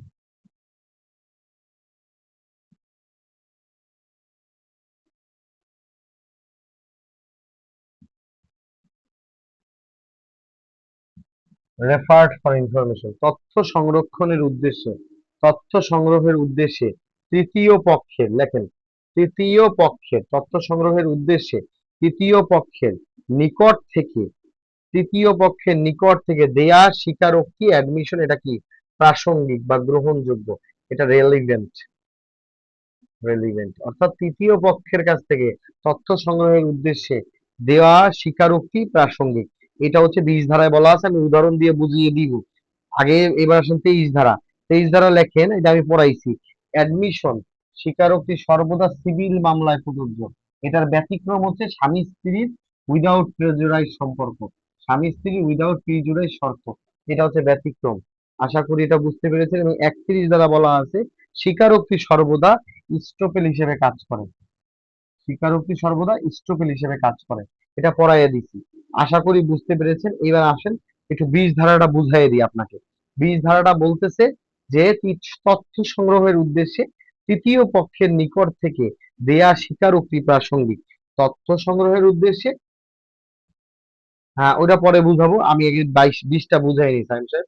তথ্য সংগ্রহের উদ্দেশ্যে তৃতীয় পক্ষের নিকট থেকে দেয়া স্বীকারোক্তি প্রাসঙ্গিক, এইটা একটু বুঝাইয়া দিই। এটা একটা বুঝাইয়া দিই, খেয়াল করে দেখেন। ঠিক আছে, তো আমার ধরেন যে এখানে ধরেন সব করা হয়েছে, এখানে সব করা হয়েছে ঘোড়া। ঠিক আছে, এগুলি সব হচ্ছে হর্স। ঠিক আছে, সব করা হচ্ছে ঘোড়া। আমার একটা ঘোড়ার খামার আছে, এখানে অনেক ঘোড়া। এগুলো সব ঘোড়া, অনেক ঘোড়া। ঠিক আছে, এখানে অনেক ঘোড়া আছে। আমার একটা ঘোড়ার খামার, ঘোড়া ঘোড়া হর্স, হর্সের খামার আছে, ঘোড়ার খামার আছে। তো এই ঘোড়ার খামার মালিক হচ্ছে আমি। আমি হচ্ছে ওনার। ওনার, আমি হচ্ছে মালিক। এই খামারের মালিক কে বলেন তো? এই ঘোড়ার খামারের মালিক হচ্ছে আমি। তো আমার কাছে একটা ভদ্রলোক আসছে, ভাই আমার তো একটা ঘোড়া লাগে আপনার কাছ থেকে, আপনার কাছ থেকে একটা ঘোড়া লাগে, আমাকে একটা ঘোড়া দিতে পারেন? একটা ঘোড়া আপনার কাছে কিনতে চাই, একটা একটা ঘোড়া আপনার কাছ থেকে কিনতে চাই, বাই করতে চাই, আমাকে একটা ঘোড়া দেন তো। তখন আমি বললাম, ভাই রে, আমি তো এই ঘোড়ার মালিক ঠিক আছি ফার্মের, এই ফার্মের ওনার আমি ঠিক আছি, কিন্তু এই ফার্মটা চালায় এই যে আবুল নামে এই লোকটা। আমার আবুল নামে একটা কর্মচারী আছে, এই আবুল কি করে, এই ঘোড়ার ফার্মটা চালায়। তুমি তার কাছ থেকে দয়া করে তথ্যটা নাও। এই যে তৃতীয় পক্ষ, তাহলে আবুল হয়েছে তৃতীয় পক্ষ, তৃতীয় পক্ষ। আর এই আহাত কি করে স্যার, এই এই লোকটা, এই ভদ্রলোক ফাহিম, ফাহিম হচ্ছে কিনতে আইছে একটা ঘোড়া। তার কাছে গেল কি উদ্দেশ্যে? তথ্য সংগ্রহের উদ্দেশ্যে। মিলল কথাটা? তথ্য সংগ্রহের উদ্দেশ্যে। অর্থাৎ এই কথাটা কি বুঝছেন কিনা আগে একটু বলেন, ক্লিয়ার বুঝছেন কিনা বলেন। এই ঘোড়ার ফার্মটা হচ্ছে আমার, আমি ইব্রাহিম, এই ঘোড়ার ফার্ম, এই ঘোড়ার যে খামার, এই ঘোড়ার খামারের যত ঘোড়া আছে মালিককে, মালিক হচ্ছি আমি। আমার কাছে এই ফাহিম নামে একটা লোক আসছে, একটা ঘোড়া ভাই দিতে পারেন? আমি একটা ঘোড়া চাই আপনার কাছ থেকে। তখন আমি বললাম, ভাই ঘোড়ার খামার আমার, কিন্তু আমার ঘোড়া পালে হচ্ছে আমার কর্মচারী আবুল, তুমি দয়া করে আবুলের কাছে যাও। তাহলে আবুল হচ্ছে তৃতীয় পক্ষ, আমি প্রথম পক্ষ, যে বেটা ঘোড়া কিনতে এসে দ্বিতীয় পক্ষ, আবুল কি তৃতীয় পক্ষ, এই যে তৃতীয় পক্ষ। আবুলের কাছে আসছে কি এই ফাইন তথ্যের জন্য, যে ভাই তোমার মালিক তো আমার কাছে পাঠাইলো যে কোন ঘোড়াটা ভালো হবে না। আবুল বলতে যে, স্যার আপনার এই ঘোড়াটা সবচেয়ে ভালো হবে, এই ঘোড়াটা যেমন সাইজেও বড়, দৌড়ায়ও ভালো, আপনি এই ঘোড়াটা নেন। এই যে দেখেন, তাহলে আবুল তৃতীয় পক্ষ, ওটা থার্ড পার্সন, ওয়েচার থার্ড পার্সন, ওর দেওয়া যে তথ্যটা, এটা 20 ধারা অনুসারে গ্রহণযোগ্য, স্বীকারোক্তি হিসেবে গ্রহণযোগ্য। আশা করি আপনি বুঝতে পারছেন, আশা করি বুঝতে পারছেন। বলেন আপনি বুঝতে পারছেন কিনা বলেন, আমি আবার বুঝাই দিই 20 ধারাটা। তথ্য সংগ্রহের উদ্দেশ্যে তৃতীয় পক্ষের নিকট থেকে দেয়া স্বীকারোক্তি প্রাসঙ্গিক, এটাই বুঝাইছে। আপনি বুঝছেন কিনা আমাকে সুন্দর করে বলেন। আশা করি বুঝছেন, এখানে আর রকেট সায়েন্স কিছু নাই। এখানে আমি ইব্রাহিম হচ্ছে এই ঘোড়ার খামারের মালিক, আমি প্রথম পক্ষ, আমি হচ্ছে প্রথম পক্ষ, প্রথম পক্ষ। ফাহিম নামে একটা লোক ও দ্বিতীয় পক্ষ, ও আসছে এই ঘোড়াটাকে, একটা ঘোড়া কিনতে, ও একটা ঘোড়া কিনতে আসছে, আর আমার কাছে মালিকের কাছেই তো আইবো, ভাই আপনার তো অনেক ঘোড়া আছে, আমার একটা ঘোড়া দিতে পারবেন? তখন আমি বলছি, ভাই রে, ঘোড়ার মালিক তো আমি, এ তাতে সন্দেহ নাই, কিন্তু ঘোড়া তো আমি পালি না, পালে আমার কর্মচারী আবুল, আবুল হয়েছে তৃতীয় পক্ষ। এই আবুলের কাছে তুমি যাও, তুমি গিয়ে দেখো যে ঘোড়াটা তোমার ভালো লাগে সেটা কিনে নাও।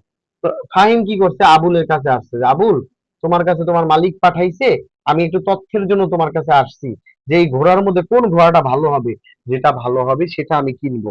কারণ আবুল বলতেছে, স্যার আপনি তাহলে এই ঘোড়াটা নেন, এই ঘোড়াটা অনেক ভালো হবে। এই যে তৃতীয় ব্যক্তির কাছে তথ্য সংরক্ষণের জন্য, মানে তথ্য সংগ্রহের উদ্দেশ্যে তৃতীয় ব্যক্তির কাছে যে অভিমতটা আপনি নিয়েছেন, সেটা অ্যাডমিশন বা স্বীকারোক্তি হিসেবে গ্রহণযোগ্য। এটা বলা আছে ধারা 20-এ। আশা করি বুঝতে পেরেছি। আর ঘোড়ার উদাহরণ কেন দিলাম, কারণ 20 ধারার যে উদাহরণ, উদাহরণটা ঘোড়া দিয়েই করা আছে, যাতে পরীক্ষা আসলে ঘোড়ার খামারটা চোখে পড়ে, এই জন্য আমি গরুর খামার দিইনি। আশা করি আপনি বুঝতে পেরেছেন ইনশাআল্লাহ। সবাই ক্লিয়ার তো বলেন, সবাই ক্লিয়ার তো বলেন, একদম ক্লিয়ার কিনা বলেন, পানির মতো ক্লিয়ার কিনা বলেন।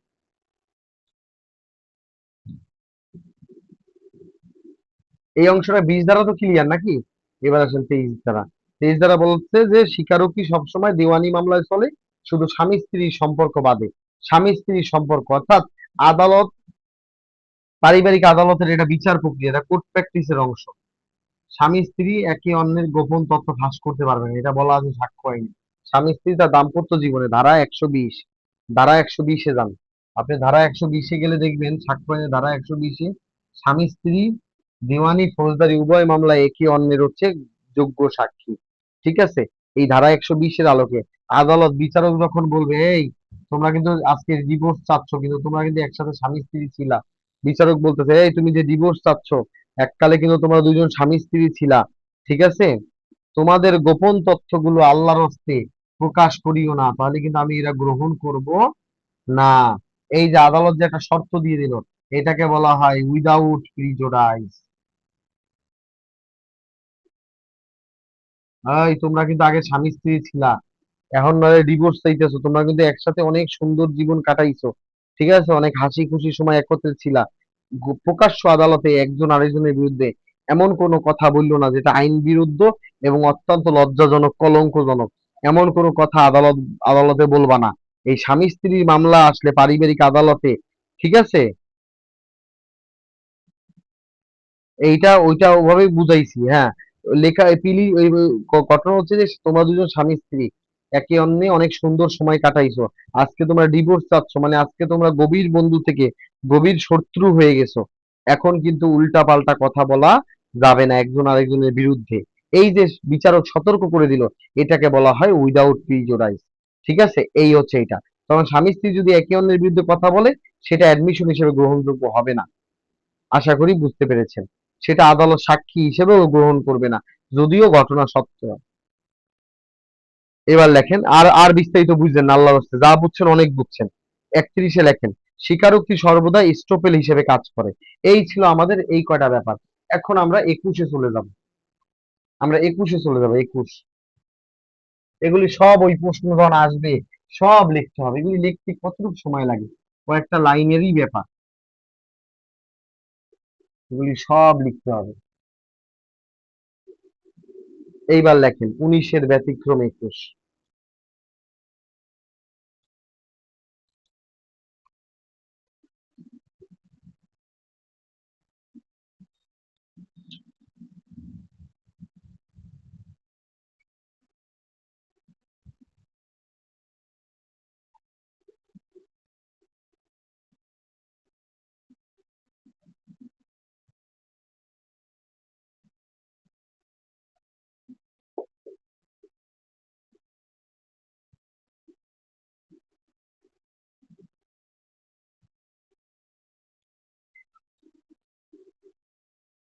ধারা 19-এর ব্যতিক্রম হচ্ছে ধারা 21। আশা করি বুঝতে পেরেছি।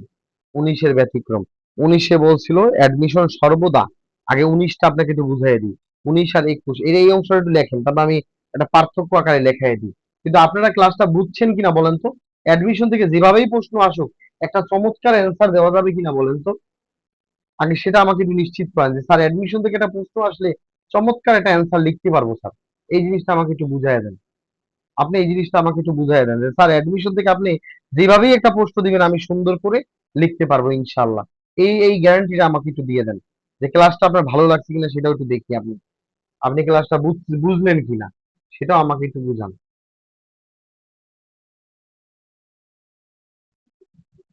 এটা লিখে ফেলেন, লিখে মুছে ফেলেন। আমি 19 আর 21 পাশাপাশি লিখবো। সবাই লিখছেন কিনা বলেন, ওকে বলেন। সবাই তো ওকে বলেন, লিখলে ওকে বলেন। সবাই লিখলে একটু ওকে বলেন। হ্যালো, আমাকে শুনতে পাচ্ছেন? হ্যালো, আমাকে সবাই শুনতে পাচ্ছেন? আচ্ছা, ওকে। 19-এর ব্যতিক্রম লেখা শেষ, এবার লেখেন। এবার 19 আর 21 দুইটা আলাদা আলাদা করে লিখলে আপনার মাথায় একদম ঢুকে যাবে ইনশাআল্লাহ। ঠিক আছে।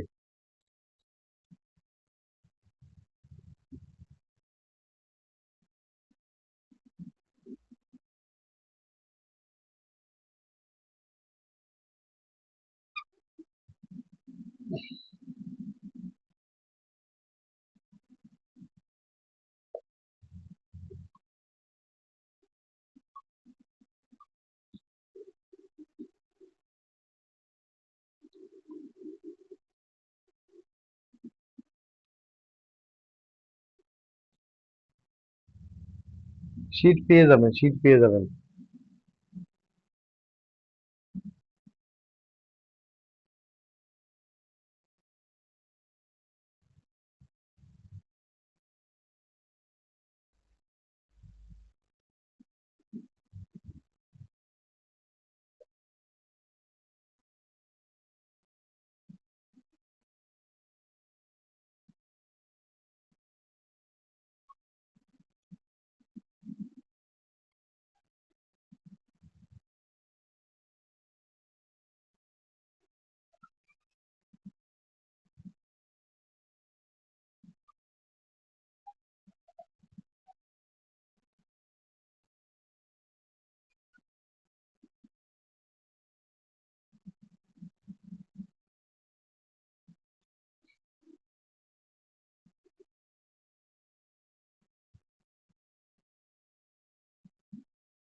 এই হচ্ছে আপনার ধারা 19।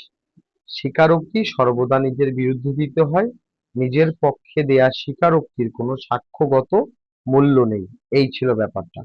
স্বীকারোক্তি সর্বদা নিজের বিরুদ্ধে দিতে হয়, নিজের পক্ষে দেয়া স্বীকারোক্তির কোনো সাক্ষ্যগত মূল্য নেই। এই হচ্ছে 19-এর কথা। এইবার আসেন দেখেন ব্যতিক্রম কারে কয়, কথাটারে বলে পোল্ট্রি। এই যদি না একজন শিক্ষক বুঝাইয়া দেয়, এটা জীবনে বোঝানো সম্ভব না। এ পড়লেই মাথা ঘুরবে।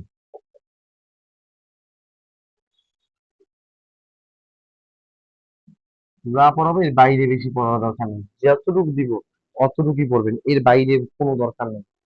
বেশি পড়তে গেলেই মাথা ঘোরাবে, এত পড়ার কি দরকার? লাগে 50 পেজে পাস। যা দিছি এর বাইরে যাবেন না। এবার লেখেন।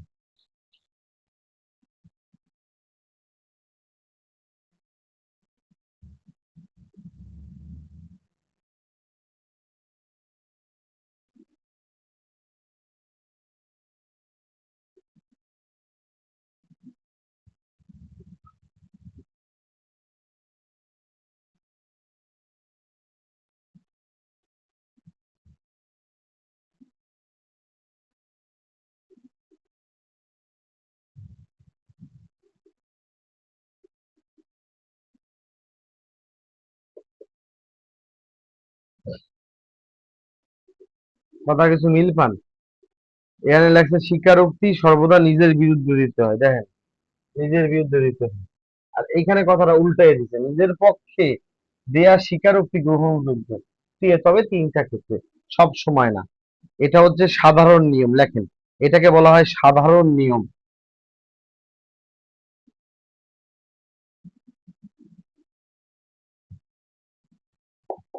সাধারণ নিয়ম অনুসারে স্বীকারোক্তি সবসময় নিজের পক্ষে দেওয়া যায় না। হ্যাঁ, হ্যাঁ, হ্যাঁ, এই তো হয়ে গেছে, আসেন সাবাস।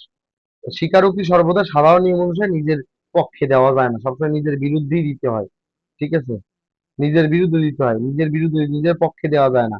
সাধারণ নিয়ম কিন্তু ব্যতিক্রমে বলতে হবে নিজের পক্ষে কিন্তু দেওয়া যায়। সাধারণ নিয়ম অনুসারে নিজের পক্ষে দেওয়া যায় না। 19 দ্বারা হচ্ছে সাধারণ নিয়ম, নিজের পক্ষে দেওয়া যায় না, নিজের বিরুদ্ধে দিতে হয়। আর 21 দ্বারা হচ্ছে তবে তিনটা ক্ষেত্রে নিজের পক্ষে দিলেও আদালত গ্রহণ করে। ঠিক আছে, এটা উদাহরণ দিয়ে বুঝাই দিব, এটাই পরীক্ষার খেলা। 1 নাম্বার লেখেন, মৃত্যুকালীন ঘোষণা।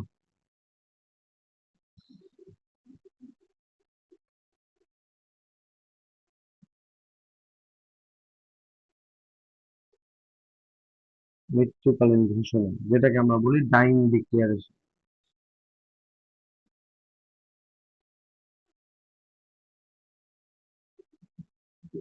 মৃত্যুকালীন ঘোষণা বা ডাইং ডিক্লারেশন, এটা বলা আছে ধারা, লেখেন, ধারা 32-এর 1-এ।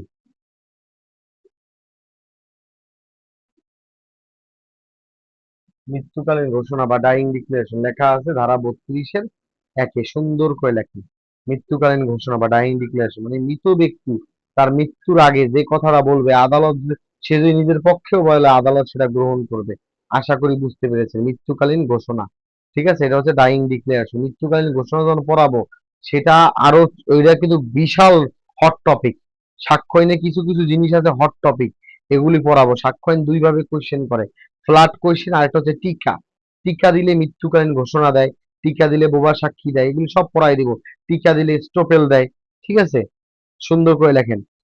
21 দ্বারা নিজের পক্ষে স্বীকারোক্তি গ্রহণযোগ্য তিনটা ক্ষেত্রে, একটা হচ্ছে মৃত্যুকালীন ঘোষণা। কোনো ব্যক্তি মৃত্যু সজ্জায়, এই লোকটা মৃত্যু সজ্জায়, যে কথা বলে যাবে মরার আগে, নিজের পক্ষে বললেও আদালত সেটা গ্রহণ করবে। 2 নাম্বার লেখেন, 2 নাম্বার লেখেন।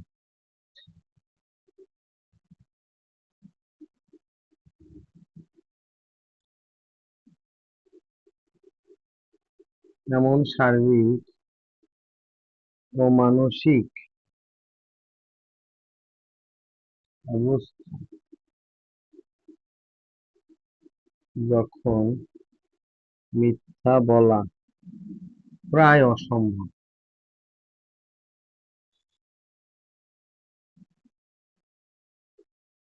এমন শারীরিক ও মানসিক অবস্থা যখন মিথ্যা বলা প্রায় অসম্ভব। ধরেন একটা বঙ্গোপসাগরের মাঝখানে একটা জাহাজ, প্রায় ডুবু ডুবু অবস্থা, প্রচুর বন্যা হচ্ছে, প্রায় ডুবে ডুবে যাবে। ওই সময় একটা জাহাজের মালিক বা জাহাজের যে নাবিক সে একটা ডায়েরিতে লিখে গেছিল যে রাত 12:45 একটা জাহাজ, আমি জাহাজের নাবিক, রাত 12:45 জাহাজটা বঙ্গোপসাগরে যাচ্ছিল, হঠাৎ করে বিশাল দুর্ঘটনায় জাহাজটা উল্টো হয়ে পড়ে গেল, সবাই মারা গেল, কিন্তু আমি সাঁতরে একটা ভাঙা দিয়ে দরজা ধরে ভেসে ভেসে নদী সাগরের ওপারে চলে গেলাম। এই যে একটা ডায়েরিতে সে মরার আগে যে ঘটনাটা লিখে গেছে, এমন শারীরিক ও মানসিক অবস্থা যখন মিথ্যা বলা প্রায় অসম্ভব, এই কথাটা যদি নিজের পক্ষেও বলে, আদালত সেটা গ্রহণ করে। আপনি বুঝছেন কিনা বলেন? এই কথাগুলো বুঝছেন কিনা বলেন? মৃত্যুকালীন ঘোষণা মানে মৃত ব্যক্তির মুখের কথা নিজের পক্ষে গেলেও, হ্যাঁ এই তো সাবাস, মৃত্যুকালীন ঘোষণা, মৃত্যু মরার আগে যে কথা বলে গেছে সেটা নিজের পক্ষে বললেও গ্রহণযোগ্য। এমন শারীরিক মানসিক অবস্থা যে মিথ্যা সচরাচর বলা অসম্ভব, এটাও তখন গ্রহণযোগ্য। এবং 3 নাম্বার লেখেন, 3 নাম্বার লেখেন, এটাকে সুন্দর করে লেখেন নিয়মিত লেখাটাই।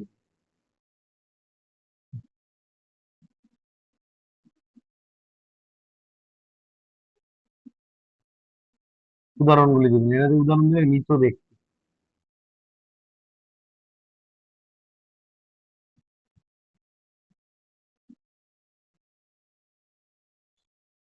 আর 3 নাম্বার লেখেন,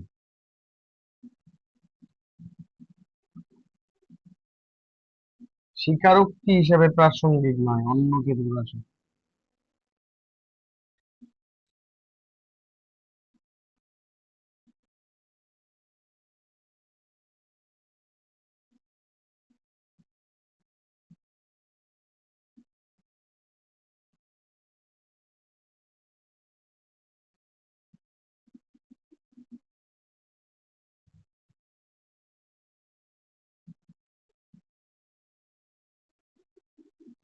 স্বীকারোক্তি হিসেবে প্রাসঙ্গিক নয়, তবে অন্য ক্ষেত্রে প্রাসঙ্গিক। এই জিনিসটা সুন্দর করে লেখেন। এই তিনটা ক্ষেত্রে লেখেন। আমিও বুঝাই দিব। নিজের পক্ষে স্বীকারোক্তি গ্রহণযোগ্য, যেমন মৃত্যুকালীন ঘোষণা। ঠিক আছে, ময়না মৃত্যুর আগে তার বললে গেছিল তার স্বামী তাকে পিটাইছে, তার মাথায় জখম করছে, আঘাত দেখা যাচ্ছে, সে মৃত্যুর আগে যা বলে গেছে সেটা প্রাসঙ্গিক। ঠিক আছে, যদিও সে নিজের পক্ষে বলছে তাও প্রাসঙ্গিক। এমন শারীরিক মানসিক অবস্থা যখন মিথ্যা বলা প্রায় অসম্ভব, যেমন নিয়মিত লেখা ডায়েরি। আর 3 নাম্বার হচ্ছে স্বীকারোক্তি হিসাবে প্রাসঙ্গিক না, তবে অন্য ক্ষেত্রে প্রাসঙ্গিক। এটা আমি আরো সুন্দর করে উদাহরণ দিয়ে বুঝাচ্ছি। আমি কথাটা শোনেন, আমি উদাহরণটা দিয়ে দিই। যেমন রহিম হচ্ছে একজন দোকানদার, ঠিক আছে, এটা আমি উদাহরণটা দিয়ে সুন্দর করে উদাহরণ দিয়ে দিই, কিন্তু আপনি লিখে রাখেন এটা। স্বীকারোক্তি হিসেবে প্রাসঙ্গিক না, তবে অন্য ক্ষেত্রে প্রাসঙ্গিক। স্বীকারোক্তি হিসেবে প্রাসঙ্গিক না, কিন্তু অন্য ক্ষেত্রে প্রাসঙ্গিক। ঠিক আছে, আশা করি জিনিসটা বুঝছেন। ওইটা আমি পরে বুঝাবো, আমি আগে এই কটা লিখে রাখি, সুন্দর করে লিখে রাখি। এটা আগে সুন্দর করে লেখেন, সবাই সুন্দর করে লিখে ফেলেন।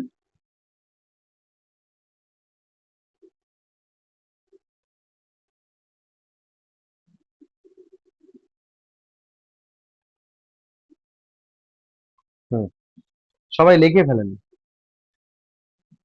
লিখে আমাকে একটু জানান।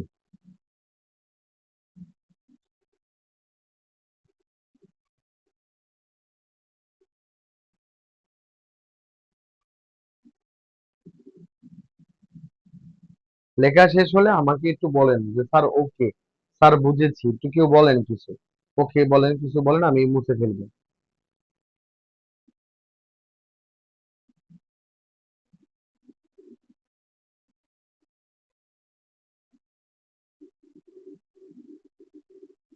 Very good, very good, very good.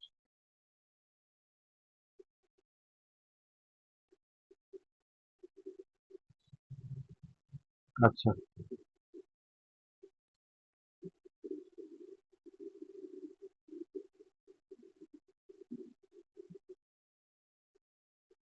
হুম, আচ্ছা, ভেরি গুড।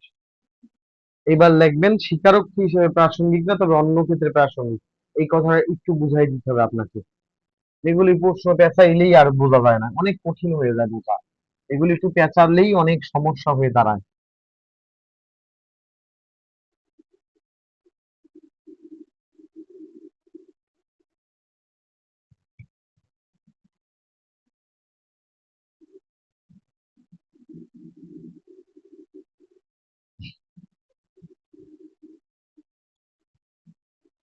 আচ্ছা,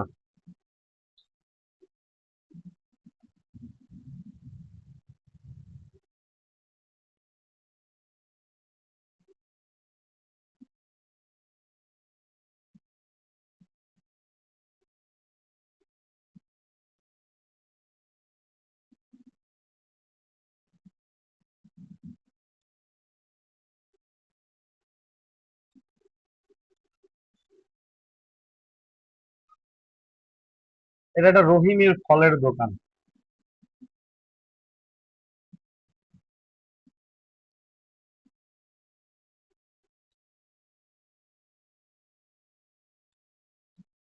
এটা হচ্ছে রহিমের ফলের দোকান। মাথায় রাখেন, রহিমের ফলের দোকান। এখানে লাখ লাখ টাকার ফল বিক্রি হয়। লাখ টাকার ফল বিক্রি হয়, ফল বিক্রি হয়। এখানে লাখ টাকার ফল বিক্রি হয়। খেয়াল করে দেখেন, এই দোকানে হাজার লক্ষ লক্ষ টাকা আসে, কাস্টমাররা ফল কিনে নিয়ে যায়। লক্ষ লক্ষ টাকা, এখানে লক্ষ লক্ষ টাকা আসে। আর এখানে লক্ষ লক্ষ টাকার কি হয়? ফল বিক্রি হয়, ফল বিক্রি হয়। আশা করি বুঝতে পেরেছেন, লক্ষ টাকার ফল বিক্রি হয়, মানুষ ফল কিনে নিয়ে যায়। এই কথা তো বুঝছেন। রহিমের একটা ফলের দোকান, রহিমের একটা ফলের দোকান আছে। একটু সবাই খেয়াল করে দেখেন, রহিম সাহেবের একটা ফলের দোকান আছে। এই দোকানে লক্ষ লক্ষ টাকার মানুষ টাকা দেয়, ফল বিক্রি করে। একদিন রহিম কি করলো, তার তার 1 লাখ টাকা ক্যাশ বান্ডিল থেকে, তার যে 1 লাখ টাকার যে এই 1000 টাকার এরকম 100 বান্ডিল, ঠিক আছে, এরকম 1000 টাকার বান্ডিল, 1000 টাকার ক্যাশ বান্ডিল থেকে 1 লাখ টাকা থেকে একটা 1000 টাকা নোট জাল পাইছে। একটা 1000 টাকা নোট কি পাইছে বলেন তো? জাল পাইছে। জাল পাওয়ার পরে, না না, এইভাবে না, ধরেন এখানে 1 লাখ টাকা আছে, 1 লক্ষ টাকা আছে, কিন্তু রহিম কি করে পরে দেখলো যে আমার 1 লক্ষ টাকা অযুত লক্ষ, এই যে আমার 1 লক্ষ টাকা জাল পাইছে। 1 লক্ষ টাকা, কারণ কোটি টাকার তো ফলের ব্যবসা। কোটি টাকা ডেইলি, লাখ টাকা সেল হয়। কথা কি বুঝছেন কিনা? ডেইলি লক্ষ টাকা সেল হয়। তো এর মধ্যে ও রহিম কি করলো, খেয়াল করলো 1 লক্ষ টাকা সে জাল টাকা পাইছে, জাল। তার কাছে মনে হইলো জাল, কারণ ব্যবসায়ী মানুষ জাল টাকা চিনি, বুঝলেন না? তার কাছে মনে হয়েছে এই টাকাটা জাল টাকা। তখন রহিম করলো কি, খেয়াল করেন, একটু খেয়াল করেন, তখন রহিম করলো কি এই টাকা নিয়ে ব্যাংকে গেল।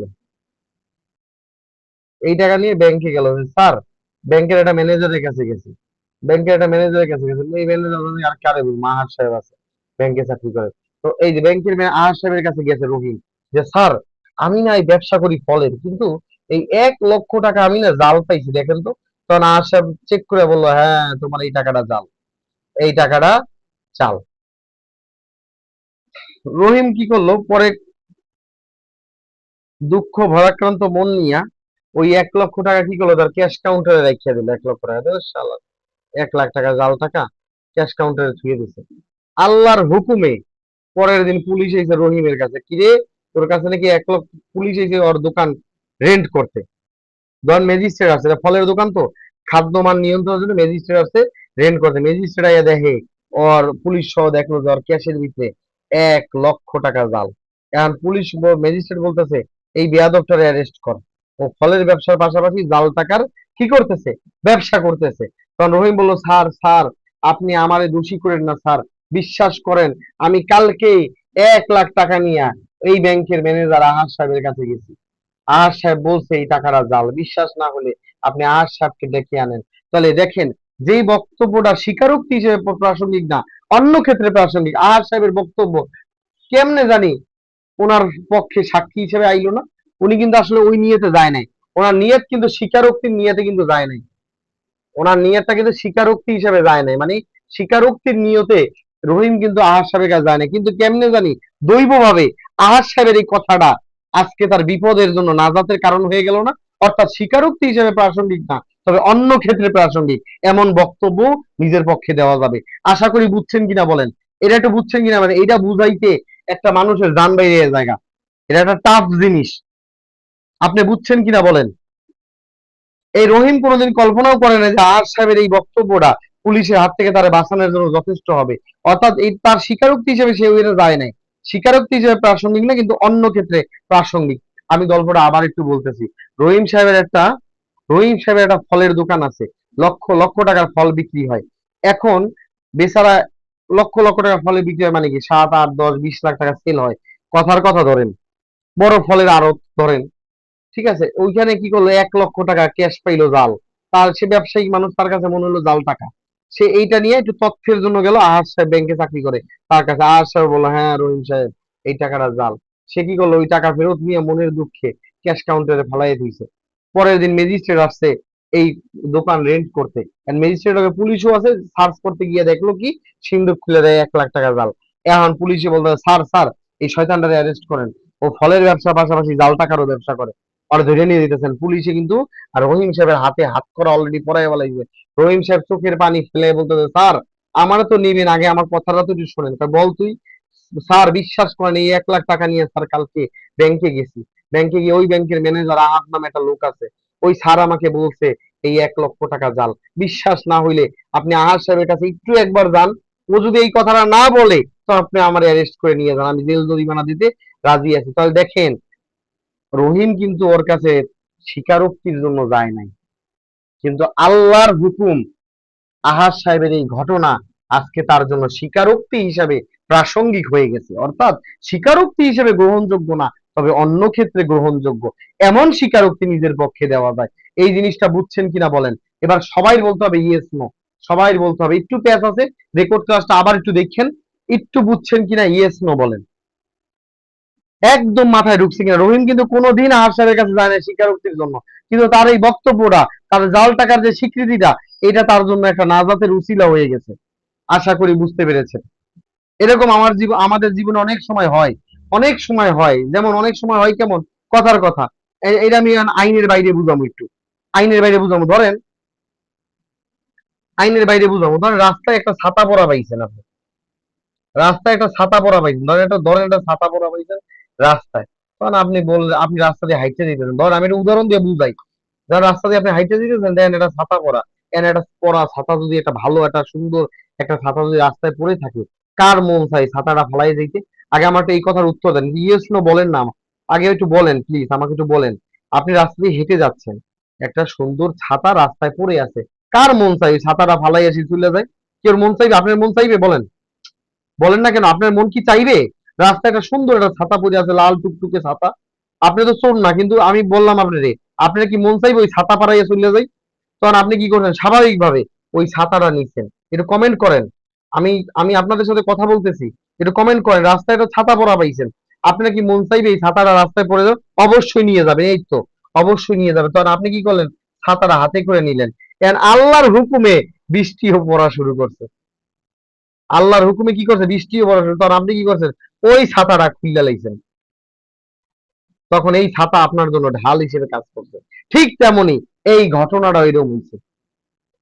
আপনি কিন্তু বৃষ্টি থেকে বাঁচার জন্য, আপনি না নিলে এটা আপনি বুঝবেন না, আপনার এবার নিতেই হবে, এই ধারাটা বুঝতে হলে এটা নিতে হবে।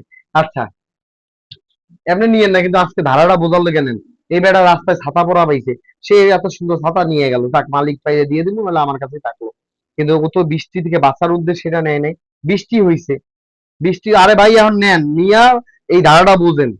এখন একটু নেন, আজকে একটু নেন, সারা জীবনে নিয়েন না। রাস্তা দিয়ে ছাতাটা পরা পাইছে, এখন এই ছাতাটা কিন্তু ও বৃষ্টি থেকে বাঁচার জন্য নেয় নাই। হুট করে বৃষ্টি চলে আইছে, ও ছাতাটা ওপেন করলো, কিন্তু এই ছাতাটা ও কোনোভাবেই বুঝতে পারে নাই, ও কোনোভাবেই বুঝতে পারে যে এই ছাতাটা আমার এত কাজে আসবে। ঠিক তেমনি এই ঘটনাটা এই ফলালার সাথেও ঘটছে। ও কোনোদিন বুঝতে পারে না যে এই ব্যাংকে গিয়ে আমি যেটা করছি, এই জিনিসটা আমার এই ফায়দায় আসবে। তাহলে ম্যাজিস্ট্রেটও কে আইলো, আমি কি লেগে একদিন আগে ওই ব্যাংকে গেলাম। আশা করি বুঝতে পারছেন যে ঘটনা অন্য ক্ষেত্রে না। এইভাবে আইন না বুঝলে, একটা উদাহরণ যদি রহিমের এটা দিয়ে দিত, আপনার মাথাটা তো সুন্দর করে, হ্যাঁ, এটা সুন্দর করে এটা যদি একটা উদাহরণ দিয়ে দিত, আপনি তো ওই জায়গায় সিট খেয়ে শেষ। তখন আপনাকে বলা লাগতো যে সাক্ষ্য আইনের 21 ধারা এটা ব্যতিক্রম। এটা কে আপনারে বুঝাবে, কোন গাইড বই আছে আপনারে বাঁচাইবে? এই একটা উদাহরণ যদি রহিমের উদাহরণটা দিয়ে দিত, যে তো একটা ব্যক্তি ফলের ব্যবসা করে, এটা দিতেই তো পারে বার কাউন্সিল, সে জাল টাকা পাইলো, সে ব্যাংকে গেল, আপনি তো মনে করছেন যে এটা দণ্ডবিধি দিয়ে কোশ্চেন নাই। এই প্রশ্নে ভুল, ঘর বাড়ি সং ভাঙ, বার কাউন্সিল ভাঙচুর কর। আপনি ভাই রেগে গেছেন, আসলে আপনি যে 21 ধারায় প্রশ্নটা আছে আপনি বুঝতেই পারেন নাই। ঠিক আছে, অ্যাডমিশনটা খুব সুন্দর একটা জায়গা। ঠিক আছে, এইবার লেখেন। এবার ধারা 22-23 এটা পড়ানোর মাধ্যমে আজকে মোটামুটি ক্লাসটা শেষ করব। কালকে আমি কনফিউশনের সাথে অনেক ছোট ছোট কয়েকটা টপিক পড়াবো। কনফিউশনে এত সময় লাগবে না, কনফিউশনে পড়াবো, যে কনফিউশনের সাথে চরিত্র পড়াবো, তারপরে এক্সপার্ট ওপিনিয়ন পড়াবো, ইনশাল্লাহ মৃত্যুকালীন ঘোষণা পড়াবো। এর সাথে ইনশাল্লাহ আরো ছোট ছোট দুই চারটা জিনিস, অল্প অল্প ধারা আর জুডিশিয়াল নোটিশ পড়াবো কালকে ইনশাল্লাহ। আপনাদের হয়ে যাবে ইনশাল্লাহ, হ্যাঁ। এইবার আসেন আজকে 22 ধারা পড়াই। 22 ধারা পড়াই আজকে শেষ করি, কারণ বেশি পড়াইলে মাথা ঘুরবে। ধারা 22, ধারা 22, ধারা 22-এর ক।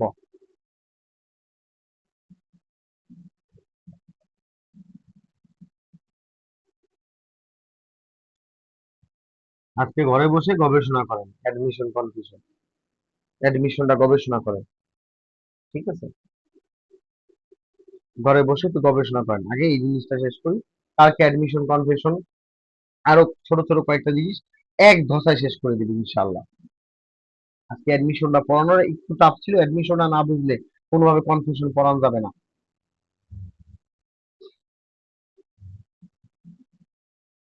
ঠিক আছে। এবার আসলে ধারা 22, বাংলায় যতটুক লিখবো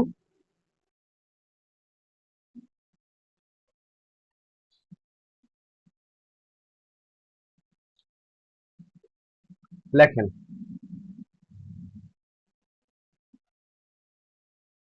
দেখেন, দলিল বাদে, দলিল ব্যতীত, এটা আপনার পরে লাগবে। এটা যখন 60 পড়াবো, ধারা 60 পড়াবো, তখন এটা লাগবে, এই ধারাগুলো লাগবে। 22 আর 23-এর ক লাগবে। এবার এখানে লেখেন, দলিল ব্যতীত সকল স্বীকারোক্তি, দলিল ব্যতীত সকল স্বীকারোক্তি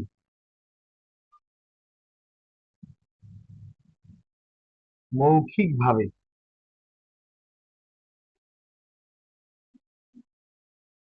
সত্যতা যাচাইয়ের উদ্দেশ্যে, সত্যতা যাচাইয়ের উদ্দেশ্যে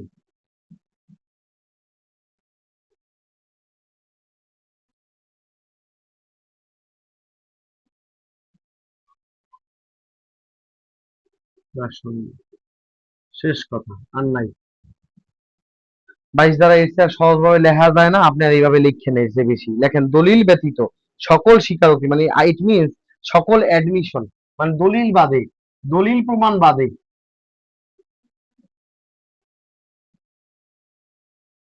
দলিল ব্যতীত সকল স্বীকারোক্তি মৌখিকভাবে সত্যতা যাচাইয়ের উদ্দেশ্যে প্রাসঙ্গিক। লিখে ফেলেন, দলিল ব্যতীত, অর্থাৎ দলিল প্রমাণের ক্ষেত্রে মুখ দিয়া হবে না, দলিল প্রমাণের ক্ষেত্রে দলিল লাগবে। দলিল প্রমাণের ক্ষেত্রে, দলিল প্রমাণের ক্ষেত্রে মুখ দিয়ে হবে না, মুখ দিয়ে দলিল প্রমাণ করা যায় না। দলিল প্রমাণ করতে কাগজ লাগে, যে দলিল দে। আমি সারা জীবন বলতেছি এই জমির মালিক আপনি, আপনি, আপনি, কোনো লাভ হবে না। আদালত করবো, ভাই যতবার মুখ দিয়ে বলবেন অতবার গলায় সমস্যা হবে। এর চেয়ে দলিলটা দেন, আমি এমনি বুঝে নিবো যে মালিক আপনি। এত মুখ দিয়ে বলার দরকার নেই। অর্থাৎ দলিল ব্যতীত সকল স্বীকারোক্তি মৌখিকভাবে সত্যতা যাচাইয়ের উদ্দেশ্যে প্রাসঙ্গিক, এই কথাটা লেখেন।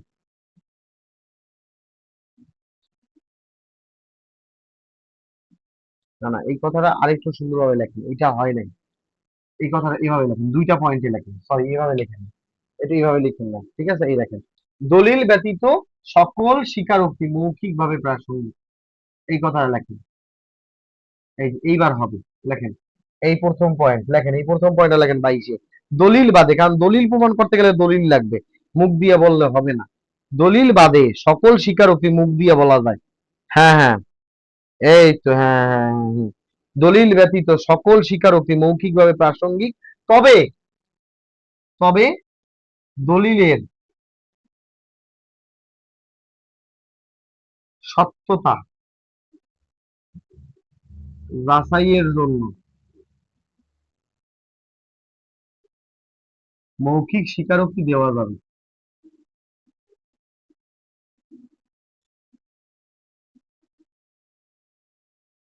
দেয়া যাবে। তখন সেটা, তখন সেটা মাধ্যমিক সাক্ষ্য হিসেবে গ্রহণ হবে।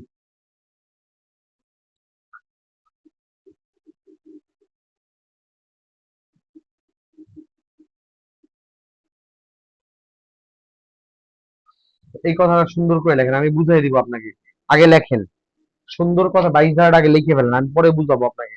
22 ধারার প্রথম কথা লেখেন, দলিল বাদ দিয়া সকল বিষয়বস্তু, সকল স্বীকারোক্তি মুখ দিয়ে প্রাসঙ্গিক, মানে দলিল বাদ দিয়ে আপনি মুখ দিয়ে সব কিছু স্বীকার করতে পারবেন, মৌখিক ভাবে মুখ দিয়ে স্বীকার করতে পারবেন। এই অংশটা সবাই বুঝছেন কিনা বলেন? এই অংশটা তো আর বোঝার, না বোঝার কিছু নেই। আমি যদি সারা জীবন বলি যে এই জমির মালিক আপনি, আপনি আদালতকে ভূতদি গলাটা নষ্ট করেন না, দলিল দেন, দলিল দিলেই আমি বুঝে যাবো যে এটা আপনার। মুখ দিয়ে বললে হবে না। অর্থাৎ দলিল বাদ দিয়া সকল স্বীকারোক্তি মুখ দিয়ে প্রাসঙ্গিক, মুখ মৌখিক ভাবে প্রাসঙ্গিক, মানে মুখ মৌখিক ভাবে আপনি প্রমাণ করতে পারবেন। এই অংশটা তো আপনি বুঝছেন আশা করি। তবে দলিলের সত্যতা যাচাইয়ের জন্য, দলিলের সত্যতা যাচাইয়ের জন্য মৌখিক স্বীকারোক্তি দেওয়া যাবে। শুধুমাত্র দলিলের সত্যতা যাচাইয়ের জন্য মৌখিক স্বীকারোক্তিটা দেওয়া যাবে। এই অংশটা বুঝছেন কিনা বলেন? তখন এই মৌখিক স্বীকারোক্তিটা অবশ্যই মাধ্যমিক সাক্ষ্য হিসেবে গণ্য করা হবে। মৌখিক স্বীকারোক্তিটা মাধ্যমিক সাক্ষ্য হিসেবে গণ্য করা হবে। সবাই বুঝছেন কিনা বলেন? এবার আমি একটা উদাহরণ না দিলে এরা বুঝতেছে না এরা। আমি একটু উদাহরণটা দিয়ে দিই, দেখেন, খেয়াল করেন, খেয়াল করেন।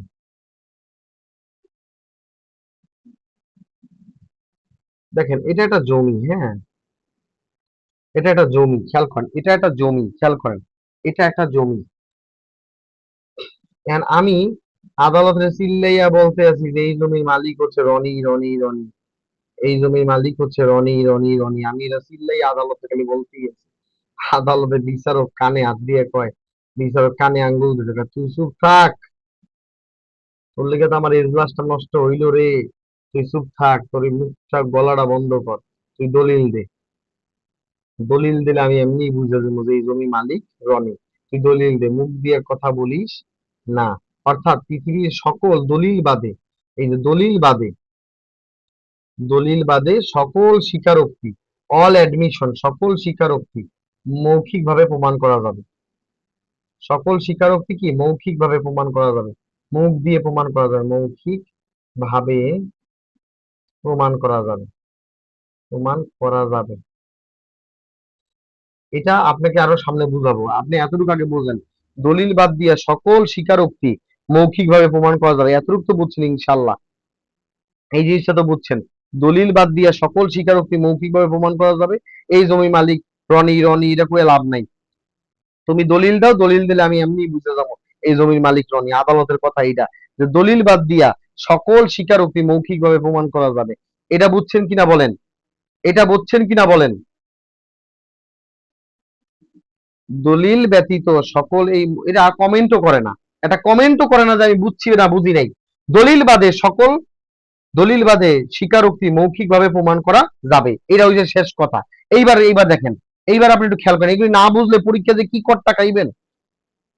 ঠিক আছে, আমি আপনার স্যার, অন্ততপক্ষে বার কাউন্সিল তো আমি আপনার বস, তবে যেটা বলতেছি সেটা শোনেন।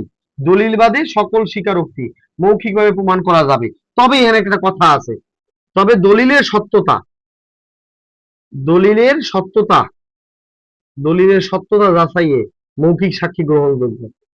আদালত শুধু দলিলের সত্যতা যাচাই মৌখিক সাক্ষী নেবে, মৌখিক সাক্ষ্য গ্রহণযোগ্য। দলিলের সত্যতা মানে কি? দলিলের সত্যতা মানে হচ্ছে মাননীয় আদালত রনির যে এই দলিলটা, এই দলিলটা রনি 19 তারিখে রেজিস্ট্রি করছে, আমি রনির সাথে একসাথে গেছিলাম, আমার চোখের সামনে রেজিস্ট্রি অফিস এখানে সাইন করে দিয়েছে। এই যে দলিলের সত্যতার যে আমি একটা বক্তব্য দিলাম, এটা আদালতের কাছে গ্রহণযোগ্য। মুখ দিয়ে এতটুকু। হ্যাঁ, দলিল বাদে মৌখিক ভাবে সাক্ষ্য প্রাসঙ্গিক, মৌখিক ভাবে সাক্ষ্য। এই অংশটা আপনি বুঝছেন মাসুদ সাহেব, এই অংশটা আপনি বুঝছেন। এবার দ্বিতীয় অংশটা আপনি বুঝেন, যে দলিলের,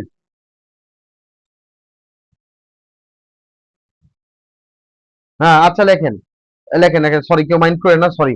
আচ্ছা, দলিলের সত্যতা যাচাইয়ের জন্য মৌখিক সাক্ষী গ্রহণ করা যাবে। এই রনি এতক্ষণ, রনি এতক্ষণ ধরে বুঝাইলো, রনি এতক্ষণ ধরে করলো এই জমির মালিক সুমন, এই যে আমি এতক্ষণ ধরে গলা দিয়ে চিল্লিয়ে বললাম এই জমির মালিক রনি, রনি, এটা আদালত গ্রহণ করে না। আদালত বলছে তুই দলিল দে, দলিল দিলে আমি এটা গ্রহণ করবো। আমি আসি রনির, রনির দলিলটা দিয়ে দিলাম। আদালত এই নেন, আপনি এতক্ষণ গলা দিয়ে কইছি নিয়ে কথা কানে ঢোকে নাই, এই লন দলিল। এবার দলিল নিয়ে কিন্তু আদালতের পেট ঠান্ডা। তারপর আদালতে তো বললাম, শোনেন মিয়া, দলিল তো নিলেন, এখন তো বুঝছেন, তো শোনেন, আপনি তো আমার কথাটা বিশ্বাস করলেন না। আমি রনির সাথে একসাথে একই রিক্সায় গেছিলাম, রেজিস্ট্রি অফিসে গিয়া এই দলিল আমার চোখের সামনে রেজিস্ট্রি অফিসার সাইন স্বাক্ষর মারছে, সাইন দিছে, সিল মারছে, আপনি বুঝছেন এই কথাটা? তখন বলবে হ্যাঁ এইবার বুঝছি, তোমার যে দলিলের সত্যতা যাচাই এইটা মুখ দিয়ে বলছো, এইটা গ্রহণযোগ্য। এই যে তুমি মুখ দিয়ে যে দলিলের সত্যতা যাচাই করছো, এইটা গ্রহণযোগ্য আমার কাছে। কিন্তু এতক্ষণ তুমি উল্টা রাস্তায় আসছো। তুমি কে মালিকানা প্রমাণ করতে গেছো মিয়া? তুমি আমার দলিলটা দিলি তো তোমার গলাটা নষ্ট হইতো না, কিন্তু তোমার যে সত্যতা যে যাচাই করছে এই সত্যতাটা আমি গ্রহণ করছি। এই কথাটাই এখানে বলা আছে। তবে একটা কথা মাথায় রাখবা, কারণ আদালত একটা বুদ্ধি দিয়েছে তারে। তবে শোনো, তুমি তো লেখাপড়া করো নাই মিয়া, একটা কথা মাথায় রাখবা, মৌখিক সাক্ষ্য লেখেন, এই কথা লিখে বলেন, মৌখিক সাক্ষ্য প্রধানত লেখেন, মৌখিক সাক্ষ্য প্রধানত লেখেন, মৌখিক সাক্ষ্য আদালত করেছে মিয়া, শোনো একটা কথা, মৌখিক সাক্ষ্য প্রধানত একটা প্রাথমিক সাক্ষ্য,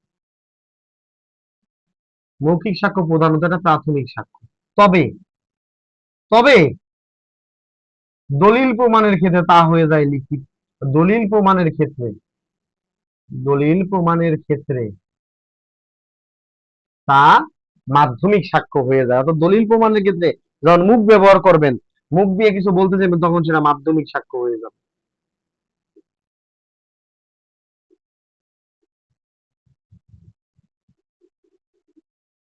প্রাথমিক মানে হচ্ছে অরিজিনাল, আসল। আর মাধ্যমিক মানে হচ্ছে সঠিক সোজা বাংলার ফটোকপি, ফটোকপি। মাধ্যমিক সাক্ষ্য হয়ে যাবে। ঠিক আছে, এই অংশটা আপনাদের জন্য শেষ। 22 ধারায় এই কথাটাই বলা ছিল। এই 22 ধারাটা আবার যখন ধারা 60 পড়াবো, তখন আবার এই 22 ধারা লাগবে। আশা করি 22 ধারা নিয়ে আপনাদের আর কোনো কথা নাই।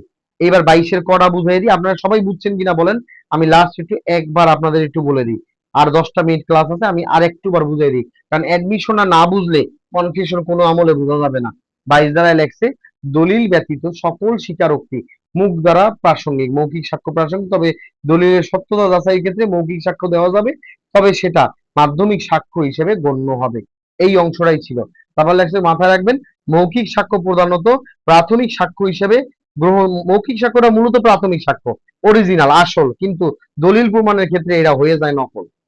মৌখিক সাক্ষ্য কিন্তু আসল, কিন্তু দলিল প্রমাণের ক্ষেত্রে এটা মাধ্যমিক। মানে দলিল প্রমাণের ক্ষেত্রে তুমি দলিল দিলেই হবে, মুখ দিয়ে বলাটা দরকার নেই। এটা একটা মানে অপশনাল ব্যাপার। মুখ দিয়ে কেন বলতে যাবা? দলিল ওর মালিক, দলিল দিলেই তো আদালত বুঝা যাইবে। মুখ দিয়ে বললে তো পৃথিবীর সবাই মালিক হয়ে যায় না, বুঝলে? মুখের কোনো দাম নাই, দলিল প্রমাণের ক্ষেত্রে মুখের কোনো দাম নাই। এই হচ্ছে এই কথাটা। আর 22 ধারায় এই কথাই বলা ছিল। আর 22-এর কথা জাস্ট একটাই কথা, এগুলি যদি সময় দিয়া না পড়ায় একটা স্টুডেন্টকে, এগুলি যদি না পড়ায় জীবনে কোনোদিন পারবে?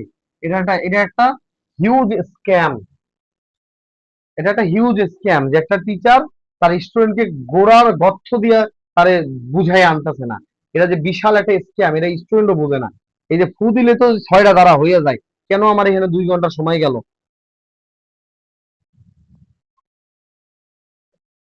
এক লাইনে লেখলে শেষ হয়ে যায় ধারা। এই যে এখানে যে ভিত্তিটা গঠন করে দিছি, ইনশাল্লাহ লিখিত যেভাবেই প্রশ্ন আসুক আপনি পারবেন।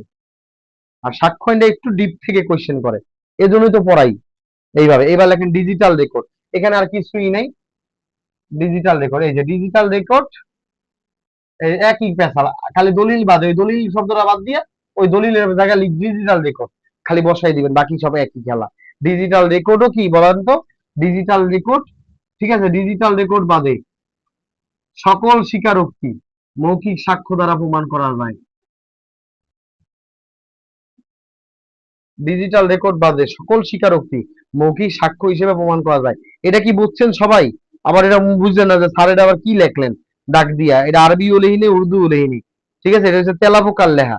ঠিক আছে, একটা লোক অনেক জ্ঞানী, কেমনে যে বিট করবে কোনো উপায় পাইতেছে না। পরে একটা মূর্খ করলো কি, একটা সাদা খাতার উপরে একটা তেলাপোকা কালিতে চুবাইয়া ছাইড়া দিছে। এখন তেলাপোকা কি করছে, এই খাতার উপরে লেখা হাঁটছে, আর ওই পায়ের দাগ পড়ে গেছে গা। এখানে জ্ঞানী দিছে, বলেন তো এটা কোন দেশের ভাষা? এ হইলে তো জ্ঞানী কাইত হয়ে গেছে গা, যে আল্লাহ কয় কি এই ভাষাটা আমি জীবনে সই দিইনি। পরে ওই লোকটা কি করছে, জ্ঞানী গিয়া মূর্খের পা ধরছে, যে স্যার আপনি এত বড় জ্ঞানী কেমনে? কয়, জ্ঞানী কিছু না, আমি সাদা খাতায় তেলাপোকা একটা কালিতে চুবাইয়া ছাইড়া দিছি। এই হচ্ছে তেলাপোকার ভাষা। হুম। ডিজিটাল রেকর্ড বাদে সকল রেকর্ড মৌখিক সাক্ষ্য দ্বারা প্রমাণ করা যায়। কারণ আমি এতক্ষণ ধরে কষ্ট করে বুঝাইছি। দলিল বাদে এখানে লিখবেন ডিজিটাল রেকর্ড বাদে সকল সাক্ষ্য মৌখিক সাক্ষ্য হিসেবে প্রমাণ করা যায়, তবে ডিজিটাল রেকর্ডের সত্যতা, এই যে ডিজিটাল রেকর্ডের সত্যতা আপনি মৌখিক সাক্ষ্য দ্বারা প্রমাণ করতে পারবেন।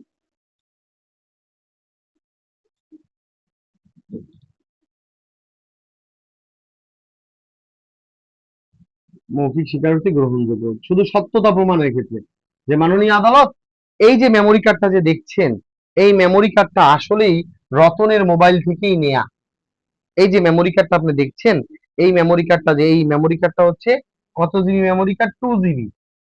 2 জিবি যে মেমোরি কার্ডটা দেখছেন মাননীয় আদালত, এটা রতনের মোবাইল থেকেই নেওয়া।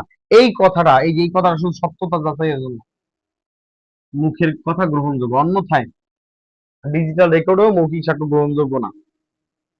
ওই মেমোরি কার্ডটা দিলেই আদালত বুঝবে, না নয়তো আর বোঝার সুযোগ নেই।